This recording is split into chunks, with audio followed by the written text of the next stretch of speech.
Yes. The Joe Rogan Experience podcast is brought to you by the Fleshlight, our first sponsor. It's been so long. It's the best thing to fuck, Joe. Nowadays, I think I've come to a conclusion. It is no more girls for you? It's just not even. It's not the best sex toy. It's the best thing to fuck, period, I think. Wow. That's sad, dude. Sorry to hear that. If you go to joerogan.net and enter in the code name Rogan, you can save yourself 15% off the number one sex toy for men. Yeah. Right? It's number one still? It's number one for everything, and it won't give you any drama. It won't give you any life drama? Nope. All right. We're also sponsored by Onnit.com. That's ONNIT, makers of Alpha Brain, the cognitive enhancing supplement that I will be giving Chael Sonnen at the end of this interview, because I suspect he will enjoy it. If you are interested in nootropics, I suggest just Google it. Go to Google and type in the word nootropic, N-O-O-tropic. And what they are essentially is nutrients that enhance brain function. And there's a lot of interesting studies on them, and there's a lot of controversy on them. So make up your own mind about it. But if you're interested, please do your homework first. Then, once you've done that, if you're interested in Alpha Brain, the way we have it set up, I want to make sure that nobody ever feels ripped off. If you order the first 30 pills and you don't like it, you don't even have to send it back. You just say this stuff sucks, and you get 100% money back guarantee. That's because I want to. It's much more important to me that people don't feel ripped off than it is to make money. And all this shit is stuff that I've used before I ever endorsed it, and it's all stuff that I've been using nootropics for a long time now, and I'm a firm believer in vitamins and minerals, and you can read up all about the various ingredients that are in Alpha Brain on Onnit. That's ONNIT.com, and go check that out. Enter in the code name Rogan, save yourself 10% off any and all orders. All right, you dirty bitches. Chael Sonnen is here. We're gonna get down to business. We got a goddamn American hero here, folks. How about some respect? The Joe Rogan Experience. Train by day, Joe Rogan podcast by night, all day. You fucked up Rory's voice, though, man. All respect to Rory McDonald. We need to get a better copy of that recording. Yeah, that we can get one. I'll get one from the UFC. UFC pulled all the YouTube videos down within minutes. Oh, did they really? Yeah. Well, ladies and gentlemen, what is your new book called? Voice of Reason, your VIP pass into enlightenment. Voice of Reason. Voice of Reason, written by this guy. Chael Sonnen, ladies Chael and P. gentlemen. You're here. I'm here. And by the way, on that commercial you just gave, that has got to be the single greatest guarantee in the history of fair trade. You don't even have to send it back. You just call it your word. You go, listen, man, this isn't working, and they refund it. That's amazing. We had to make it the first 30 pills because the way we had it set up was, any order. You don't even have to send it back. So then people start selling it on eBay. Right. I'm like, all right, well, you can't be that honest. Yeah, it's like the IRS. It's basically you're counting on honesty. Yeah. You're counting on it's for oversight. But I like that. I mean, I can tell you from personal experience, I wouldn't do that. I mean, if it didn't work, I wouldn't lie to keep a couple of pills. I think honesty. I like it. That's awesome. I think if you have a product and you believe in it, you would want people to buy it more than once, especially if it's something like a vitamin supplement. Sure. So I'm just letting them know, you're gonna like it. It fucking works. It's a fascinating little. You ever get into vitamins, nootropics, anything like that? Yes, in college, and I was sick all the time. I was getting sick 3 times a month, even if it was for a day or something. And my mom said, "Look, you got to get started on a multivitamin." Do you think this is also because of wrestling? Like you're just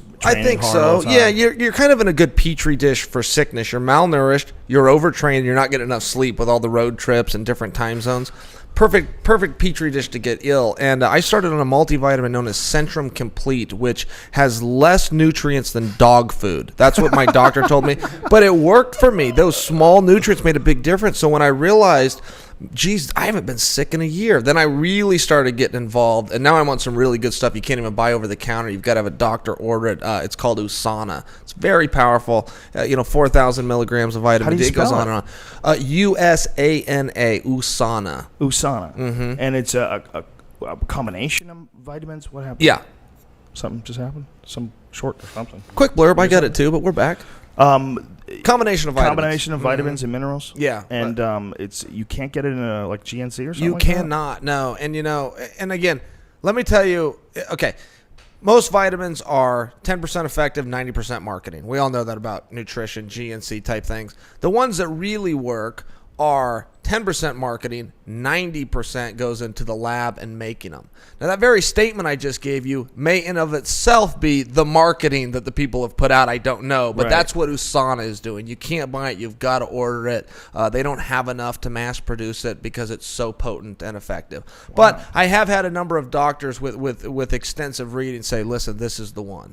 So do you have to? You don't have to have a prescription. You can just order. No, it absolutely from not. them. Yeah, but you just got to have a doctor's office call up and an 800 number. A But it's doctor's effective. office has to call up for you. Mhm. Wow. They got to call it in for you. You know, that's something they tried to get going years back. They tried to label vitamins as nutraceuticals, and then they were going to have it so that you needed a prescription to get vitamins, which gets a little weird. You know, I mean, I would appreciate a little regulation so we know exactly what the fuck is in everything, because right now it's a little Wild West when it comes to things like supplements.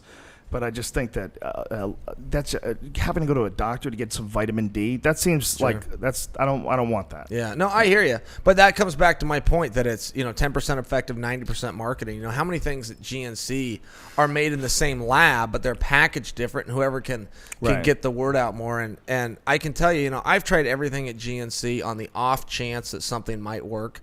I begged my dad to take me there when I was 12 years old, and whoever the most muscled up guy or whoever the most handsome guy, whatever it was that attracts you when you're vulnerable at that age, that's who I'm begging my dad to put $40 down and buy me the protein drink for. So I fall for it. I mean, people always fall for it. So they don't have oversight. It's trial and error. But what's not? Yeah. What isn't? It is kind of crazy, but there were a few things that actually did work, but they got rid of them very quickly. There was one called Mag 10. It was they used to have to go into that little glass cabinet with the key to open it up. Yep. You couldn't even get it out of the regular It's like part. a video game, Yeah. right. Yeah, you had to let them know like you wanted some porn. I mean, I mean that's your porn was testosterone pills, and Mag 10 was fucking real. They got rid of it really quick. You would take an absurd amount of pills. I think it was like 10 pills. There were these clear pills, but you would take who knows what kind of fucking damage it did to your liver. But oh my God, you'd feel like a fucking raging animal. Like I didn't worked. get it You're worked saying it for worked. sure. Okay, It great. worked. Wow. I gained a lot of muscle on it, man. I gained like 10 pounds of muscle on it in like 8 weeks, and it was legal. You could buy it at GNC. You could do like 6 to 8 week cycles on it, and it was such a steroid. It was so obvious because as soon as I got off it, my dick would just crash, my body would crash. I was like, wow. This stuff, even though it's something you buy at GNC, essentially is just like doing a steroid. Sure. So essentially they discovered something that the government hadn't yet and hadn't banned, and they got it. And, that's going on. There's a drug out there right now, and I shouldn't call it a drug because it's not, but it's a natural product known as Kratom. I don't know if you've heard about this, but it is absolutely an opiate. It's absolutely a painkiller.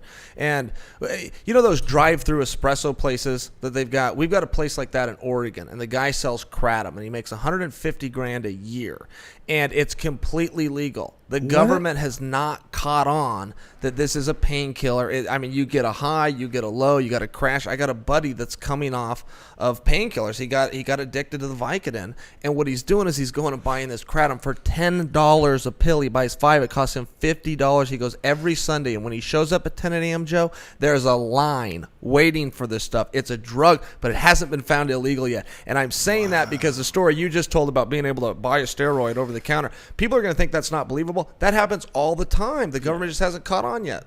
Well, I don't know that they should. Well, are they going to be able to, like, when Balco came out with that clear stuff, the clear, clear, right? Yeah, it was like somehow or another content. undetectable. Mm-hmm. How many more of those are possibly out there? I mean, how hard is it to do something like that? Sure. Well, I wouldn't know, but from what I'm told, and I read about this stuff all the time, is that if you simply get yourself a good chemist, he goes in, he changes one molecule, one element, and all of a sudden the strand is something else. So you got your banned list, you change one molecule, it doesn't fall into that category. They're looking for things in that category, and they pass. It's Olympic year. And we see this every games where an entire country comes out looking different than every other athlete. The whole country looks different. You're like, okay, guys, you're all looked at that way. This whole team has gotten this much stronger and more shredded, and times have picked up, and everything from track to pole vault to swim. Everybody's better from your country. What are you doing? And then 10 years later, you find out, and it gets added to the banned list. It gets really creepy when you start thinking about shit like cycling.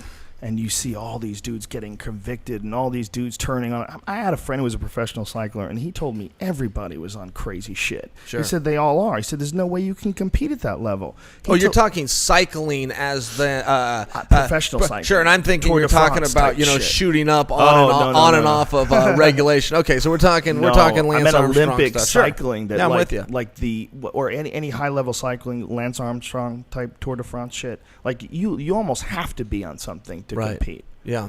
You know, it's getting really weird when it comes to those type of sports. Sure. And what about when a guy gets caught, and so then instead of just going, yeah, listen, I got to take my medicine, he got to bring everybody else down. Yeah, He becomes the tattletale. And you go, come on, what's happening here? That's not the way it works. You got brought down, you got caught, you got to take your medicine. Yeah.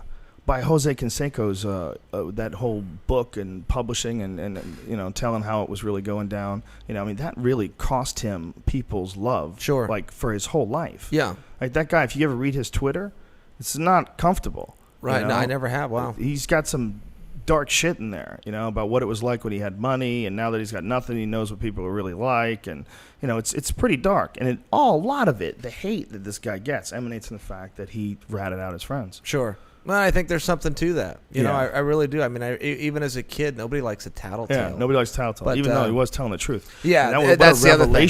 I did see a lot of stuff that he did with his book, and I did find it to be pretty genuine. I tended to believe him. A lot of people go, "Oh, he's an admitted cheater. How can you believe?" I was like, well, I think he's being pretty candid right now. I do believe him. Well, when we start seeing guys like Mark McGwire shrink down right after he's done playing, and then admit that he was on steroids, or you see Barry Bonds and how big he got, and it's almost like, man, how much regulation do we really need of the human body? What the fuck is wrong with what Barry Bonds did? What he took something that made him stronger. Shouldn't we be interested in stuff that makes you stronger and makes you healthier? I mean, you look at a guy like Barry Bonds, like that guy he looks like he was 30 years old. He got better when he was older. That's as a professional baseball player. That's amazing. Shouldn't that be something that we would look into and say that's a good thing? Don't you want Roger Clemens to keep throwing fucking heat deep into his 40s? Why would you want to stop that? Sure, but don't mix the argument. I mean, of course we love medicine and advancements, and that's wonderful. But if you're talking about rules within a sport and you want to just keep it out for whatever reason, but if that is the decision that we're going to keep it out, well, then the guy can't bring it in and cheat and lie about it. I think that was the debate. But I hear what you're saying. I mean, if it is making people healthier and better, then good for them, and by all means we should advance knowledge and technology in that area, but that doesn't mean that it's okay for sport. That's up to the governing bodies. Right, but I mean that's what's going on in California. They just recently ruled on testosterone replacement surgery, testosterone replacement therapy, and also medical marijuana, and they ruled positive on both those things. Sure. And if you're doing testosterone replacement, and that isn't that essentially the same thing? That's essentially the same thing as doing human growth hormone or anything along those lines. You're doing something to stop the aging process. You're doing something to enhance the hormonal balance of your body. Well, it's been deemed legal then, so it shouldn't be an issue, right? Well, look, if it's legal or illegal is where it all comes into play. I can tell you, I went through this in California, and they're acting as though they just made it legal. That's not true. It's always been legal here. Their commission just didn't always recognize it. I went through this in California. So what was the official designation that they recently bestowed on it? What did that they mean? Would allow a disclosure process. Here, let me talk about myself, because I was such an expert on this because I had to go through it. I go out, I tell them I'm on testosterone. I say, can I compete in your state while on testosterone? That's what you got to do. You got to get permission. Yes, go ahead. So I do it. I take my test. They come back and they say, hey, you're on testosterone. Well, guys, you didn't need a urine test. I told you that well in advance in writing, and you told me I could be on testosterone. They go, well, we don't like this. But you made the rules and you told me I could do it. So it just ended up in this really weird area where they said, okay, but you didn't disclose it properly. And they started changing the argument. It just got really weird to where we could never narrow them down. So they finally have come to some resolution within their own body. And, in the state of California, and I don't want to turn on and throw stones at them. I want to be pretty diplomatic with them. But look, they are not transparent. And for you and I, two experts and authorities in this sport, to still not be completely clear on what their ruling was, I think speaks to their lack of transparency. And if they don't want people to keep stubbing their toe and breaking rules, just make it clear so that we know what the rules are. It seems like they're dipping their feet in the water to me. They constantly do that so that they can then pull back out and go, that's not what we said. Yeah, it seems tough. It seems weird. Well, I mean, they're in a tough position too. It's a pretty thankless job to be the head of an athletic commission, and there's very few guys that do it and do it really well.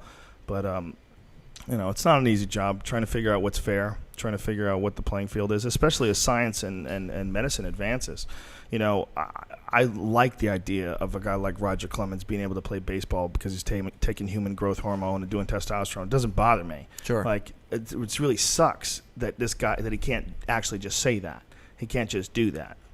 Especially in a sport like baseball, where how's it going to hurt somebody? I mean, sure. Even if he is enhanced, he's not going to hurt somebody. That's where it gets weird, like in MMA. Right? That's like the real questions in MMA. Is like, if you really have something in your body that makes you like hyperhuman, you have like hyperhuman levels, which people can do if they use testosterone replacement or something else unethically. Sure. I'll tell you, Joe, one thing I admire about you, you are oddly comfortable in your own skin. You have no problem admitting anything and being a real open book. And so I think that's one reason why you can't relate to Roger Clemens is because, you're like, look, this is who I am and this is what I do. But that's a very rare trait. You possess that, but not a lot of people do. Everybody's got their secrets. Not necessarily on this topic, but in other things of their life where they keep it private. Well, I think this is rare. This is a weird thing where his sport does not allow you to do that to your body. But I think it's a silly argument when you're looking at a guy who's an older man like he is. You're like, how else do you expect him to be able to do that? Do you know anything about how the body ages? Because guess what? At a certain point in time, his body doesn't recover enough anymore, and he can't throw the heat. But now he can. He can because he takes this stuff. Doesn't that mean it's like good for you? Isn't it like good for him? Like, shouldn't you be looking at it that way? So it's such a weird fucking narrow band of like what is cheating? What is legal? What do we allow? Well, it's going to be a certain point in time where they're going to start genetic engineering. And what is everybody going to do? There's going to be a fucking pill that and it turns you into Thor. What are you going to do? Are you going to not take it?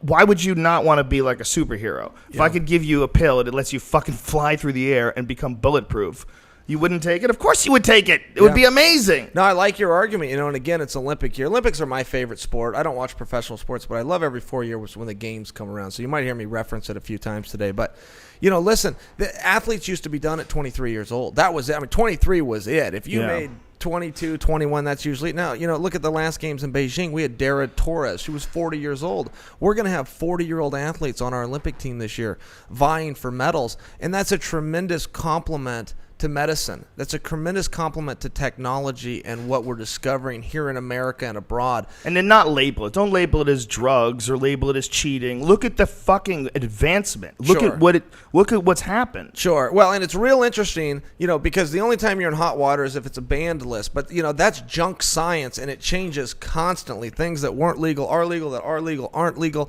And testosterone replacement, boy, that's just got such a bullseye on it. But there's a number of performance-enhancing agents that are perfectly legal. And, you got to still be within your limits. Caffeine comes to mind, as a matter of fact. You want your caffeine levels as high as you can get prior to competition, in my opinion. I can tell you for my body, that's when I do my best. But you still got to be within the level. And there's a lot of things like that. What's the legal limit? It's like a cup of coffee? Yeah, essentially, if you compare it to no-dose, which is something you can buy at a local convenience store, you can take 2 of them. Is that how you do it? Do you regulate it that way? That's how I regulate, just because there's no problems if you do that. It stays in your system about 4 hours. You'll be tested within that, but you're fine. But coffee can vary wildly, right? It absolutely can. There's people that say, listen, and they'll block you. An athlete, a lot of fans don't know this. When you go in the locker room, you cannot have anything other than a closed bottle of water. They want to see you open it. And the reason, they're just trying to protect you. If you go in there with a coffee, they'll bring you in there 5 hours before your fight. You come in there with some kind of a drink. It could have something in it that you don't know about. Right. But, the caffeine's just one that I'm mentioning, but there's a number of performance-enhancing things. And if a guy takes the time and gets surrounded with the right people that look into that, because often it's overlooked. But, supplements, diet, vitamins, as we talked about earlier, this is a very important element. And if a guy inundates himself and finds where his level should be, and and he's legal, then he's legal. Good for him. And so many people want to point a finger and say there's something wrong about it, but there's not. And the science continually change.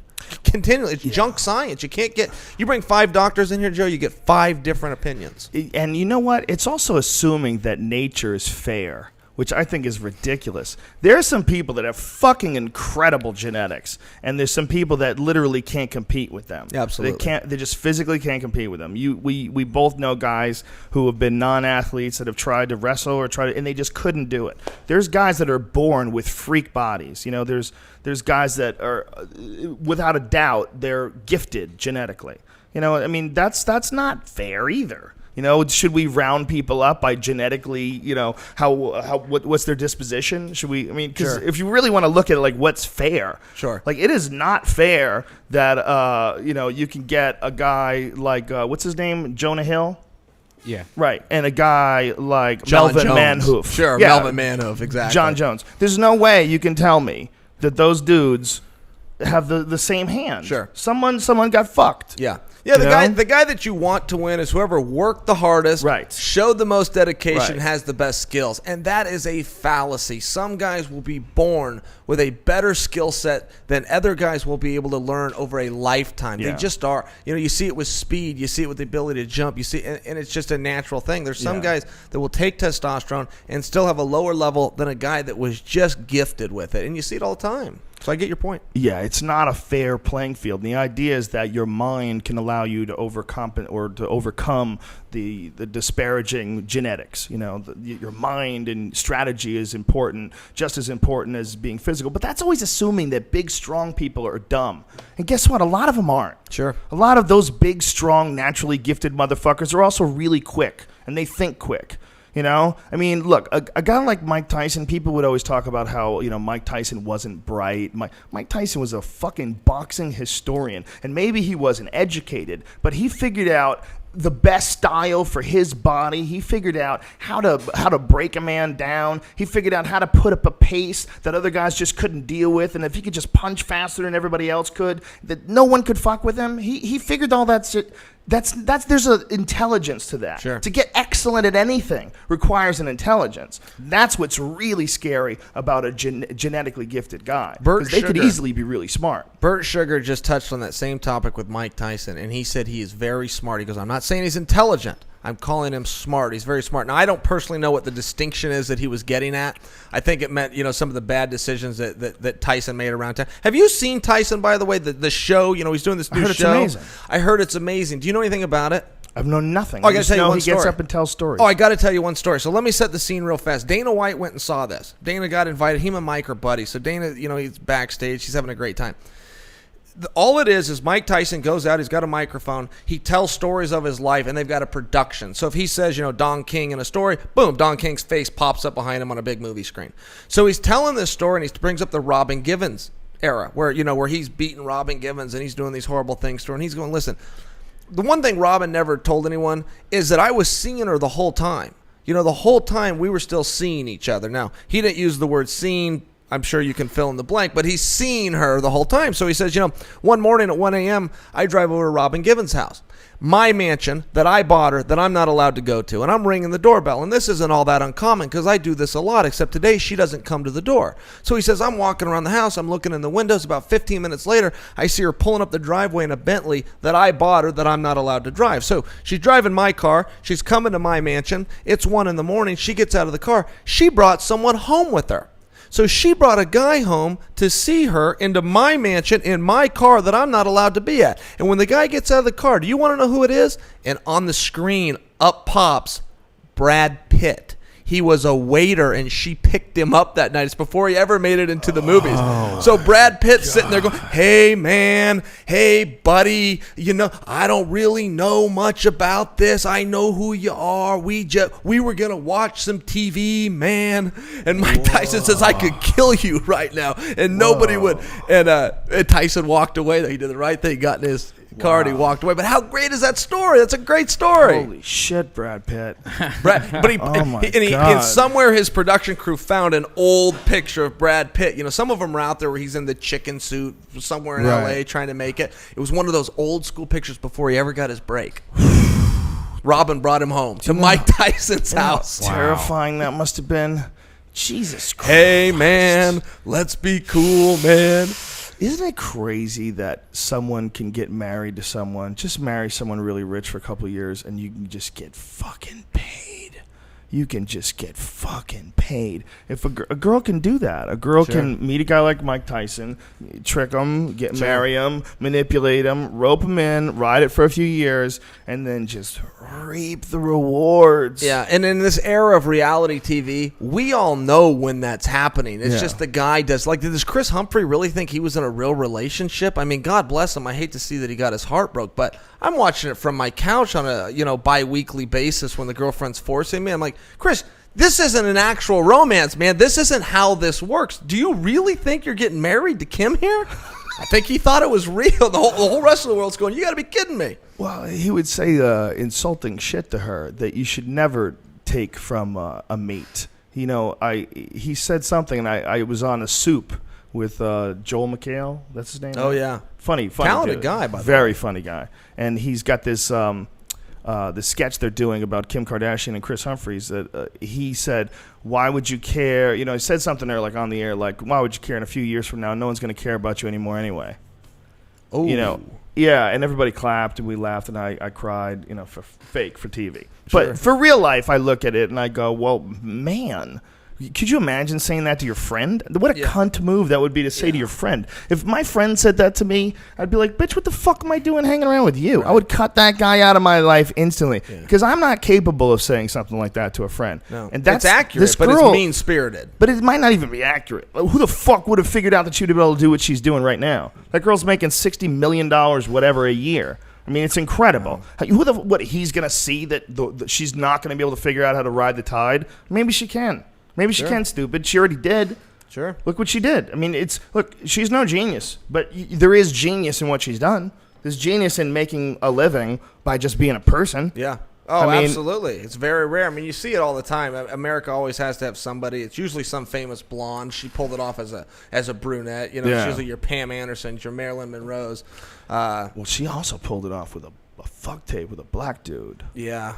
Which is very powerful. I've heard that. Get out of here, you heard. I don't know much about that. Yeah, but, well, you know, speaking of, and it wasn't the gentleman involved, but, you know, Reggie Bush was at the last UFC. It was kind of cool. Reggie Bush has my car. Supporting him. Right this second? Yeah, he's literally in your car? I sold my Barracuda, and the owner that I sold it to Reggie Bush. So well, that sounds like that's his car. You do know how a sale works, well, don't you, yes. Well, it was my car, I should say. Right. I should have phrased it better. I apologize.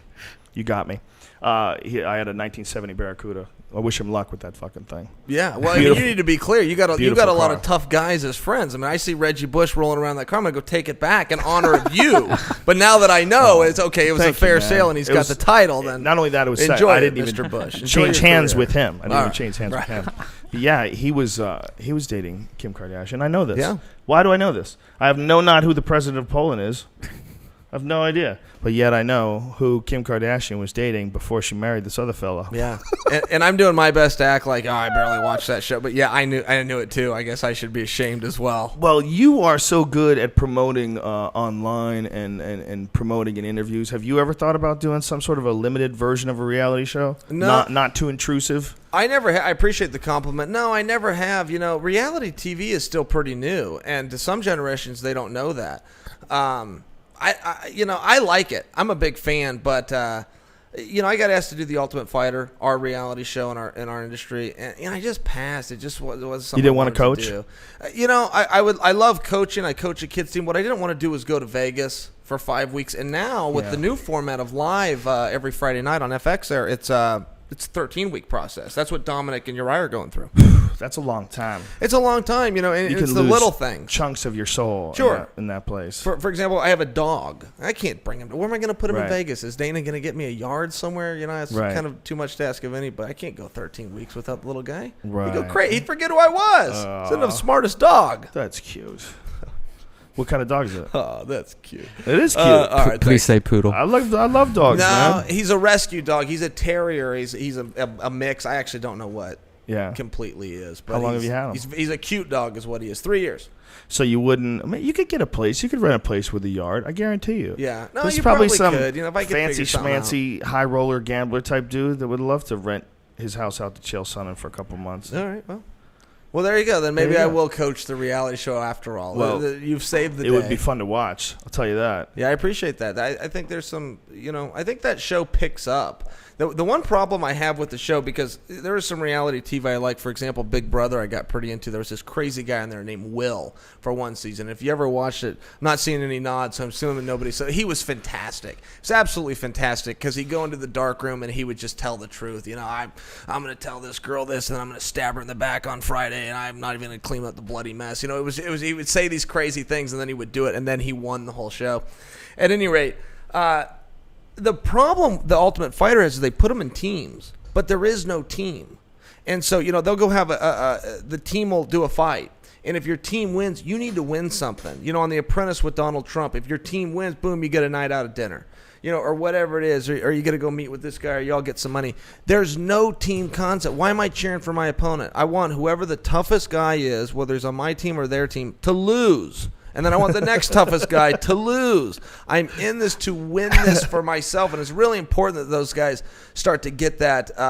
And so they either need to do away with the team concept or they need to have a team reward. So there's a reason you would cheer for one side or the other. At this point, there's no point. So they just camaraderie for the sake of camaraderie now. Right. And then as the numbers dwindle down, now all of a sudden, hey, you were on this guy's team, now you're over here, and they mix it up. And I'm a supporter of our show. The last thing I'm trying to do is put down the show. But I mean, from a critical standpoint, I'd like to see a reason to cheer for a specific team, or just don't even put them in teams. I think it's just fun because the guy who's the coach, I mean, like especially this one right now, it's going on with Uriah and Dominic Cruz. What I like about it is they're constantly talking shit to each other, and it's just another way to try to win. Sure. It's another way to try to win with a team, Sure. And people love to be a part of teams, man. They like to pick team Windows. So, I'm on Team Apple, and people love that. I only get droids. Sure. I like the droid platform. People love to be Sucker. on teams. Sure. You say sucker, but I hear that ice cream sandwich is the shit. Actually, have you seen what is that, the Note? Yeah, How it's amazing. Crazy. That thing It's is amazing. like this big. I love it. How much? You going to urinate, Chael Sonnen? Chael Sonnen is healthy. That motherfucker drinks water. I got to drink a gallon a day. I'm sure. Mike Dolce, he by the way, just texted me. Yeah, go right down there to the left. Mike Dolce, who's a fitness expert. He was a former fighter and professional bodybuilder, I think, at one point in time, or powerlifter, something like that. Super smart dude when it comes to nutrition. So he's going to come on the podcast, and I'm going to have your diet straightened out, kid. Mine? Yeah, I need to address certain issues with you. We're going to get you on all vegetables from now on, and do some yoga. I ate animals last night. What'd you eat? I had foie gras, and That's for a couple more weeks in California. I know, but this place I went to, it was called Animal, and I highly recommend it. It's in Hollywood, and it's just Animal. It's every single crazy. They had veal brains. Whoa. They had sliced pig head. I don't even know what that is. My uncle used to cook lamb brains. He used to cook it on the Ew. grill. What's brains taste? It doesn't seem like a good idea to eat brains, right? It was okay. It was really inexpensive. It's like peasant food. It was peasant food, and then it became like sort of chic, fascinating that you're eating organs and brains and stuff like that. But it's not the best tasting stuff. Yeah. But foie gras is. That's amazing. You got me addicted to it right before it's about to get banned. Yeah, I took Brian to this place, Noir, that's right down the street, and they have foie gras there. For only 2 more weeks. These motherfuckers, these silly bitches. You silly liberals, what have you done? You got rid of the best tasting food. You're going to kill the duck. Do you really care if someone overstuffs this duck before you kill it? Did you even watch the videos? You ever see them force feed a duck? They take the duck, they stick its stupid head under this faucet, they pour some grain down its throat, and then they pull it off. It takes 5 seconds. And you think that's terrible? That's terrible to an animal that you're going to kill and eat?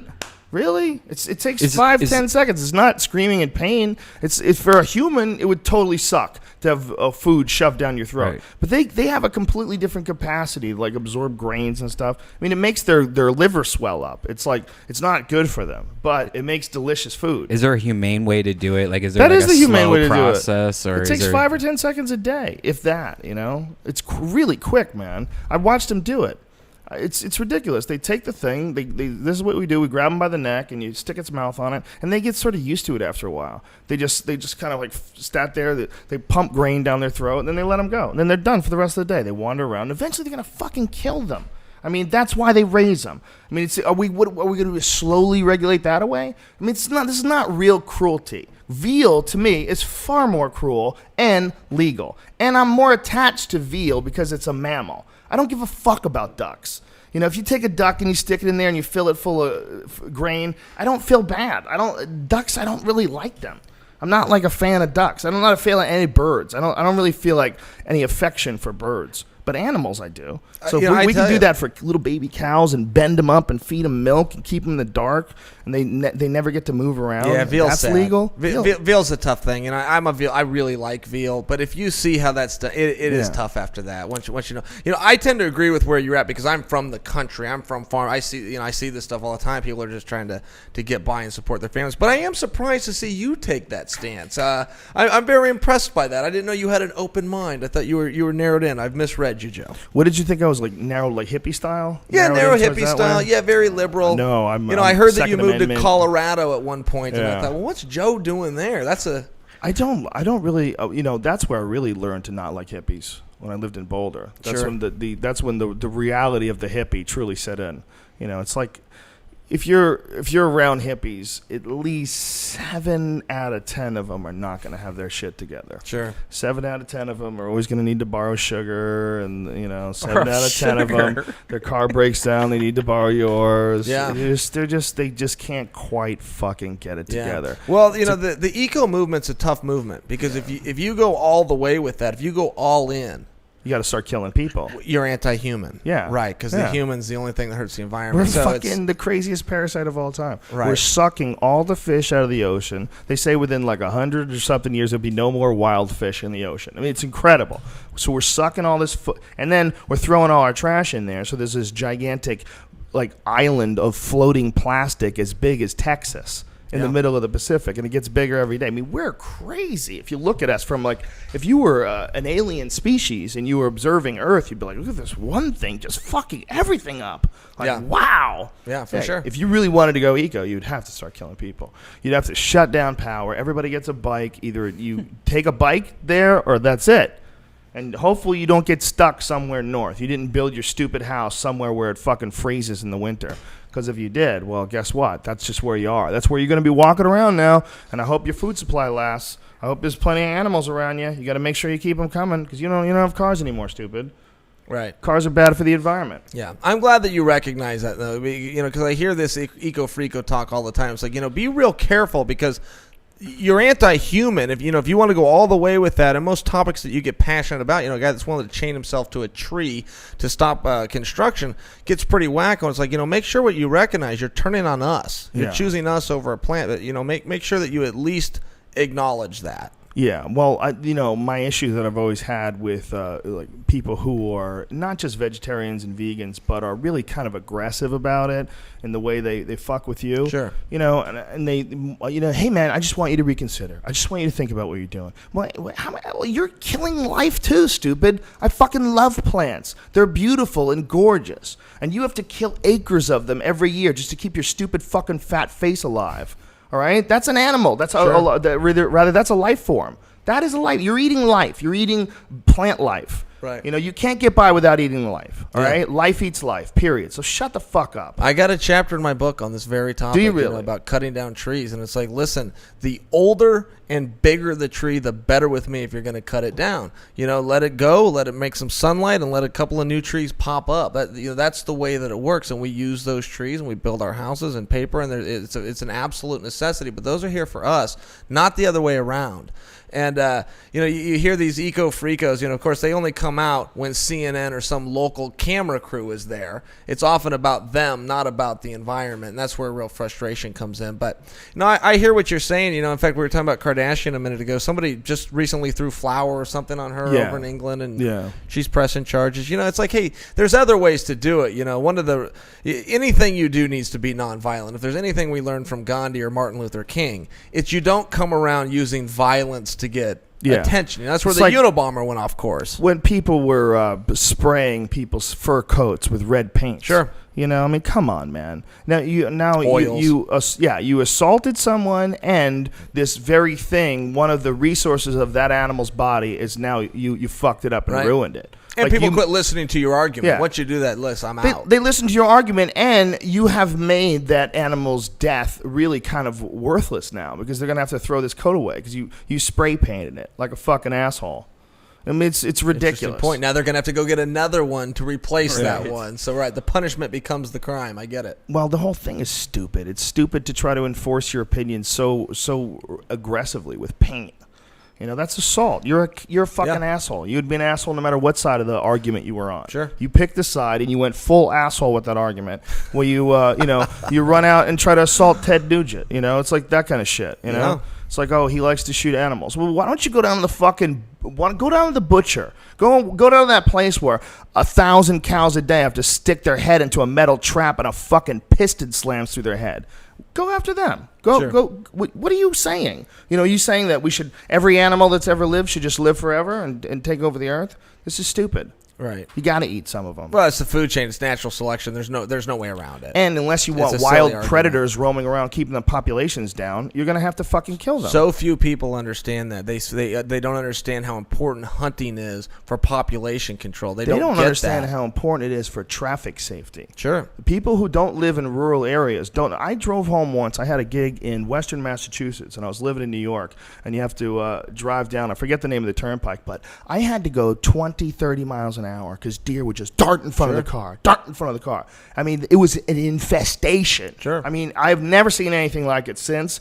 I might have seen 200-300 deer in a night Right. driving down this road. It was incredible. Maybe I'm exaggerating. Let's say 50 deer. Let's say 20 deer. If I saw 20 deer, I'd be shocked.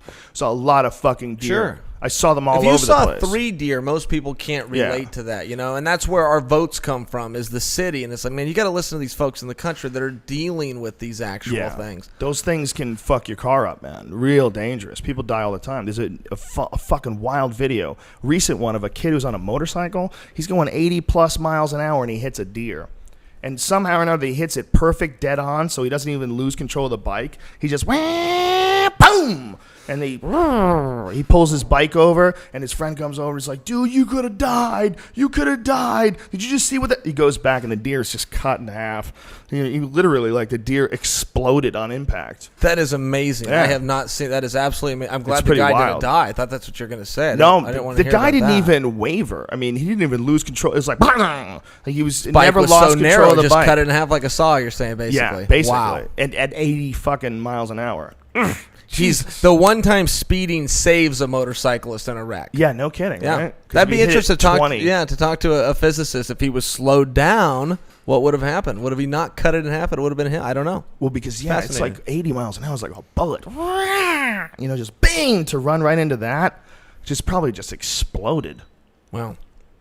But the kid lived. And there was another video of a guy, and it's another helmet cam, same thing. And another one where a guy on a motorcycle hits a deer, but he loses the bike. And he was wearing like full leathers with pads, like racing shit, where they have like those really hard plates in the body. And he got up and he was fine.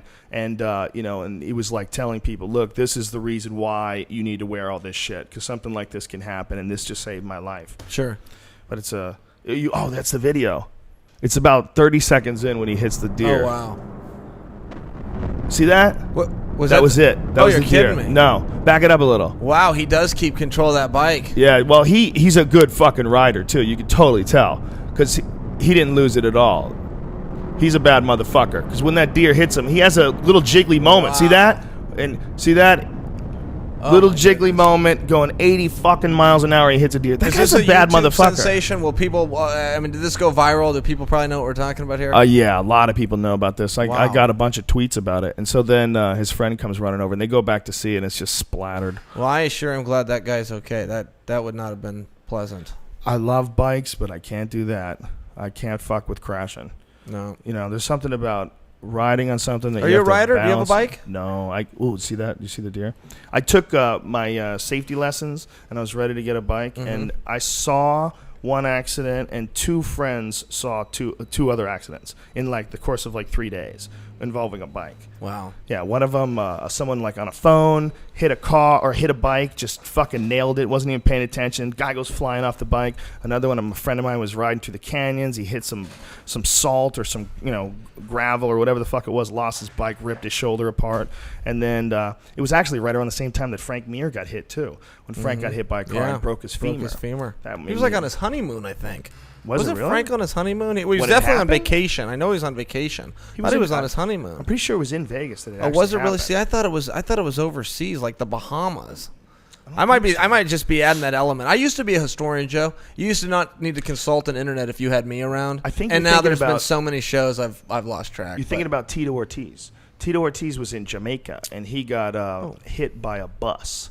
Yeah, Him and that his is what wife I'm were on thinking of. vacation. I thought that's what happened to Yes. Frank. I thought Frank was hit by a bus on a motorcycle. No. Tito and his I think it was his wife they were hit by a bus when I think he was on like a moped or some shit like that. And I thought that his was wife Frank. was hurt. Wow, I've no, combined the different. stories Yeah, over the that years. happens, man. There's only so much data you Sure. can hold in your brain. After a Yeah. while, those stories get a little squirrely. Yeah. Frank was hit, I think, like right in Vegas. And some guy just fucking ran a red light, slammed right into him, man. Ugh. Broke his thigh, sent him flying through the air, and it took a long time for him to come back. He's a really impressive case of a comeback. Yeah. He's gone. Well, because it didn't go real smooth. Didn't go smooth at all. You look at like the Brandon Vera fight, the Pete Pano fight. It's like, wow, like what happened to the former champ? Right. What happened to the dynamic Frank Mir that burst onto the scene? The one that beat Pete Williams with that crazy armbar from the guard. I remember. Frank Mir was a beast, and so that set him back, man. That was the pretty grueling injury. Yeah, he's one of my favorite guys. I really like him. Very smart guy. I enjoy Frank a lot. His wife's real nice. He's a local Vegas guy. He's a great commentator too. Second Amendment guy. He's very good commentator. Very he much a Second commentates Amendment guy. better than the interviews that he cuts. Sometimes he does an interview and people are turned off by him. They think he's putting out an attitude or something. I don't see it, but I read and hear about these things. But he doesn't do any of it. He's totally different persona when he's commentating, and I like that. Yeah. If he doesn't see it, he doesn't say it. He's pretty fair. He's a smart dude. He's a very smart dude. He has a Kindle with him all the time. Guy's constantly reading. I've had some really heavy conversations with Frank Mir. And, that's why he's so good at jiu-jitsu. He's got so much technique, too, because he's like an encyclopedia for shit. The fact that he caught Nogueira in that Kimura and broke his arm. Yeah. The jiu-jitsu world just exploded when that happened. That Frank Mir, not only did he did it when Nogueira instigated the ground game because he had Frank Mir hurt and he wanted to finish him off. I mean, that just shows you what a bad motherfucker Frank Mir is. That's crazy that he bested Nogueira on the ground and finished him. While dizzy. Dizzy. I mean, if that guy's not underrated, damn. Yeah. That's really fucking impressive. Oh, he's got his positions for sure. I was cheering for Frank in that fight. I was happy to see him win, as a fan. But I took no pleasure in seeing Nogueira injured at all. Not like that. That was a rough one. That was a really hard one to watch. But Nogueira's back. Somebody told me Nogueira's booked for a card coming up. Booked for a card coming up against Czech Congo. Yeah, against Czech Congo. So he shook it off. Good for Nogueira. I don't know how. Wow, that's amazing, isn't it? I mean, how the fuck I don't know what they did. I don't think they used plates or what. I don't know how they put it back together again. Yeah, that was fast, but good for them. And Mir, he's going to go fight for the world title against Dos Santos, who I will never underestimate again. I thought Dos Santos was dead in the water with Velasquez. I thought it was a waste of a fight. I couldn't believe. I will never underestimate Dos Santos again. He can throw heat, man. He can throw heat. And I was really looking forward to him against Alistair. Alistair and him would have been a very interesting fight, man. Because Alistair is such a pure stand-up guy. And Alistair is so good at incorporating leg kicks and knees. And, he's got a real tight guard, especially now that he's so big. He kind of like hunches everything over, protects himself well. He's a dangerous guy to anybody that has to enforce a stand-up strategy. If you want to just go and box with that guy, he's got so many other tools other than just boxing, Right. And he's so technical with his attacks. It's just it sucks that he whatever his issue was, he's saying I think that he got some medication that some doctor gave him that had testosterone and he didn't realize it and it fucked up his testosterone to epitestosterone. I don't know what happened. I don't know the story behind it, but I guess he's suspended for like 9 months now, something along those lines. Well, that was interesting. That whole case was interesting. And let's jump off that topic as quick as we can. But one thing about that, he took a substance test. He took 4. 2 of them were surprise tests. No substance was ever found. And he came forward later and kind of volunteered, hey, it looks like I might have taken some testosterone. But that wasn't what the test showed. The test didn't show anything. It just said, hey, there's something with your TD ratio. Let's try to figure out why this happened. The media really got that wrong. Well, here's what you got to understand, Joe. So, and I'm really glad you asked this. Here's your T and E. Okay, here's your T, here's your E. So they're very close. For folks at home. Epitestosterone. And they're very close. You know, they're usually even 1-to-1. Some commissions allow 4-to-1 or even a 6-to-1 difference. But the reality is most are 1-to-1. Now, if your testosterone went up or if it went down, that gap is your ratio. With the same said, if your epitestosterone went up or went down, that gap is your ratio. That's why it's a very disingenuous test. So when a guy has a T to E that's elevated, the media immediately assumed that he took testosterone. T. His T could have been in the gutter. His epi was at the norm, and he could have been unhealthily low. Now, I understand that there's no distinction. It's extremely disingenuous. You will never find an endocrinologist, not one in this country. Literally, this is a challenge. You won't find one. No matter how disgruntled, you won't find one to come on and tell you that it's anything other than a disingenuous test for testosterone. And these commissions are missing this left and right. Really? And it's absolutely horrible. You know, in some commissions, they give you just enough rope to hang yourself. They say, listen, you're allowed. Go ahead, take testosterone, but make sure you're within the levels. It's like, no, wait a minute. That's not how it works. There's a testosterone level. You need to figure it out through taking blood. Well, we can't afford that. Well, you can't tell a guy he can take testosterone, but he can't elevate his T to E. So it's a financial issue as far as the accuracy of testing? You have to understand this. Alistair was 14-to-1. A guy could be 100-to-1 and still be within the legal limits. A T to E ratio does not pertain to anything, and you won't find one expert. Now, I didn't say a doctor. I said an endocrinologist, not one expert, to tell you differently. Really? It's absolute junk science, and they continue to push it. And it's only urine recognition that does this? Yeah. Is where they look for it? Yeah, it throws off your T to E. Well, his T could have been up, his T could have been down, his E can be down. But listen, a guy has every right to manipulate his testosterone. Every right. The question is, how did he manipulate it? Did he use a legal substance or an illegal substance? And Alistair's test, 4 of them, 2 that were surprise, showed no substance was found. Now, I understand if you and I's format right here, we're just 2 guys talking, we can share our opinion. But if you're a media member, if you sit behind a desk, you wear the suit, you collect a paycheck at the end of the night, you're branded an analyst by your affiliated network, you can't come out and say that he took testosterone when the test didn't show that. He was never even accused of that. And, you know, from Mark Cuban's tax write-off that nobody watches, those guys couldn't have missed the boat anymore. They took pleasure in coming out and outing him for something that the commission never accused him of. ESPN missed the boat. Everybody got this wrong, and they were quick to say that, oh, he's taking testosterone. Well, not according to the test. In HDNet, I don't think it was anyone other than Boss who was. Boss was pretty sure that he'd taken something. And he's got his own thing, you know, Boss with Golden Glory. He's very loyal to Golden Glory, which I really admire with him. But man, don't let that cross over. Yeah. If you're behind that desk, you got to tell the story the way it happened, and they didn't. It's hard, you know. It's hard. I've done commentary before for friends, and they didn't like what I said.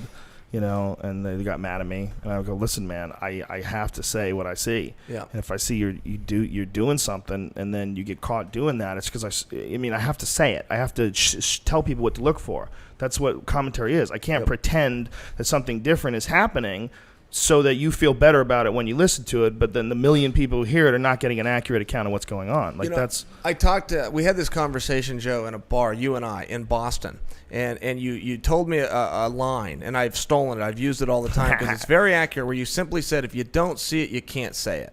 You can't go out and trying to hype a fight. Go, this guy's stand-up looks great if it doesn't. If his stand-up looks shoddy, well, then his stand-up looks shoddy. It's not your job to try to cover for him as an analyst. And I've taken that with me. And you know, now I'm behind a desk in the suit. And I took that one line, and I've educated other people to just simply with that one line, if you don't see it, don't say it.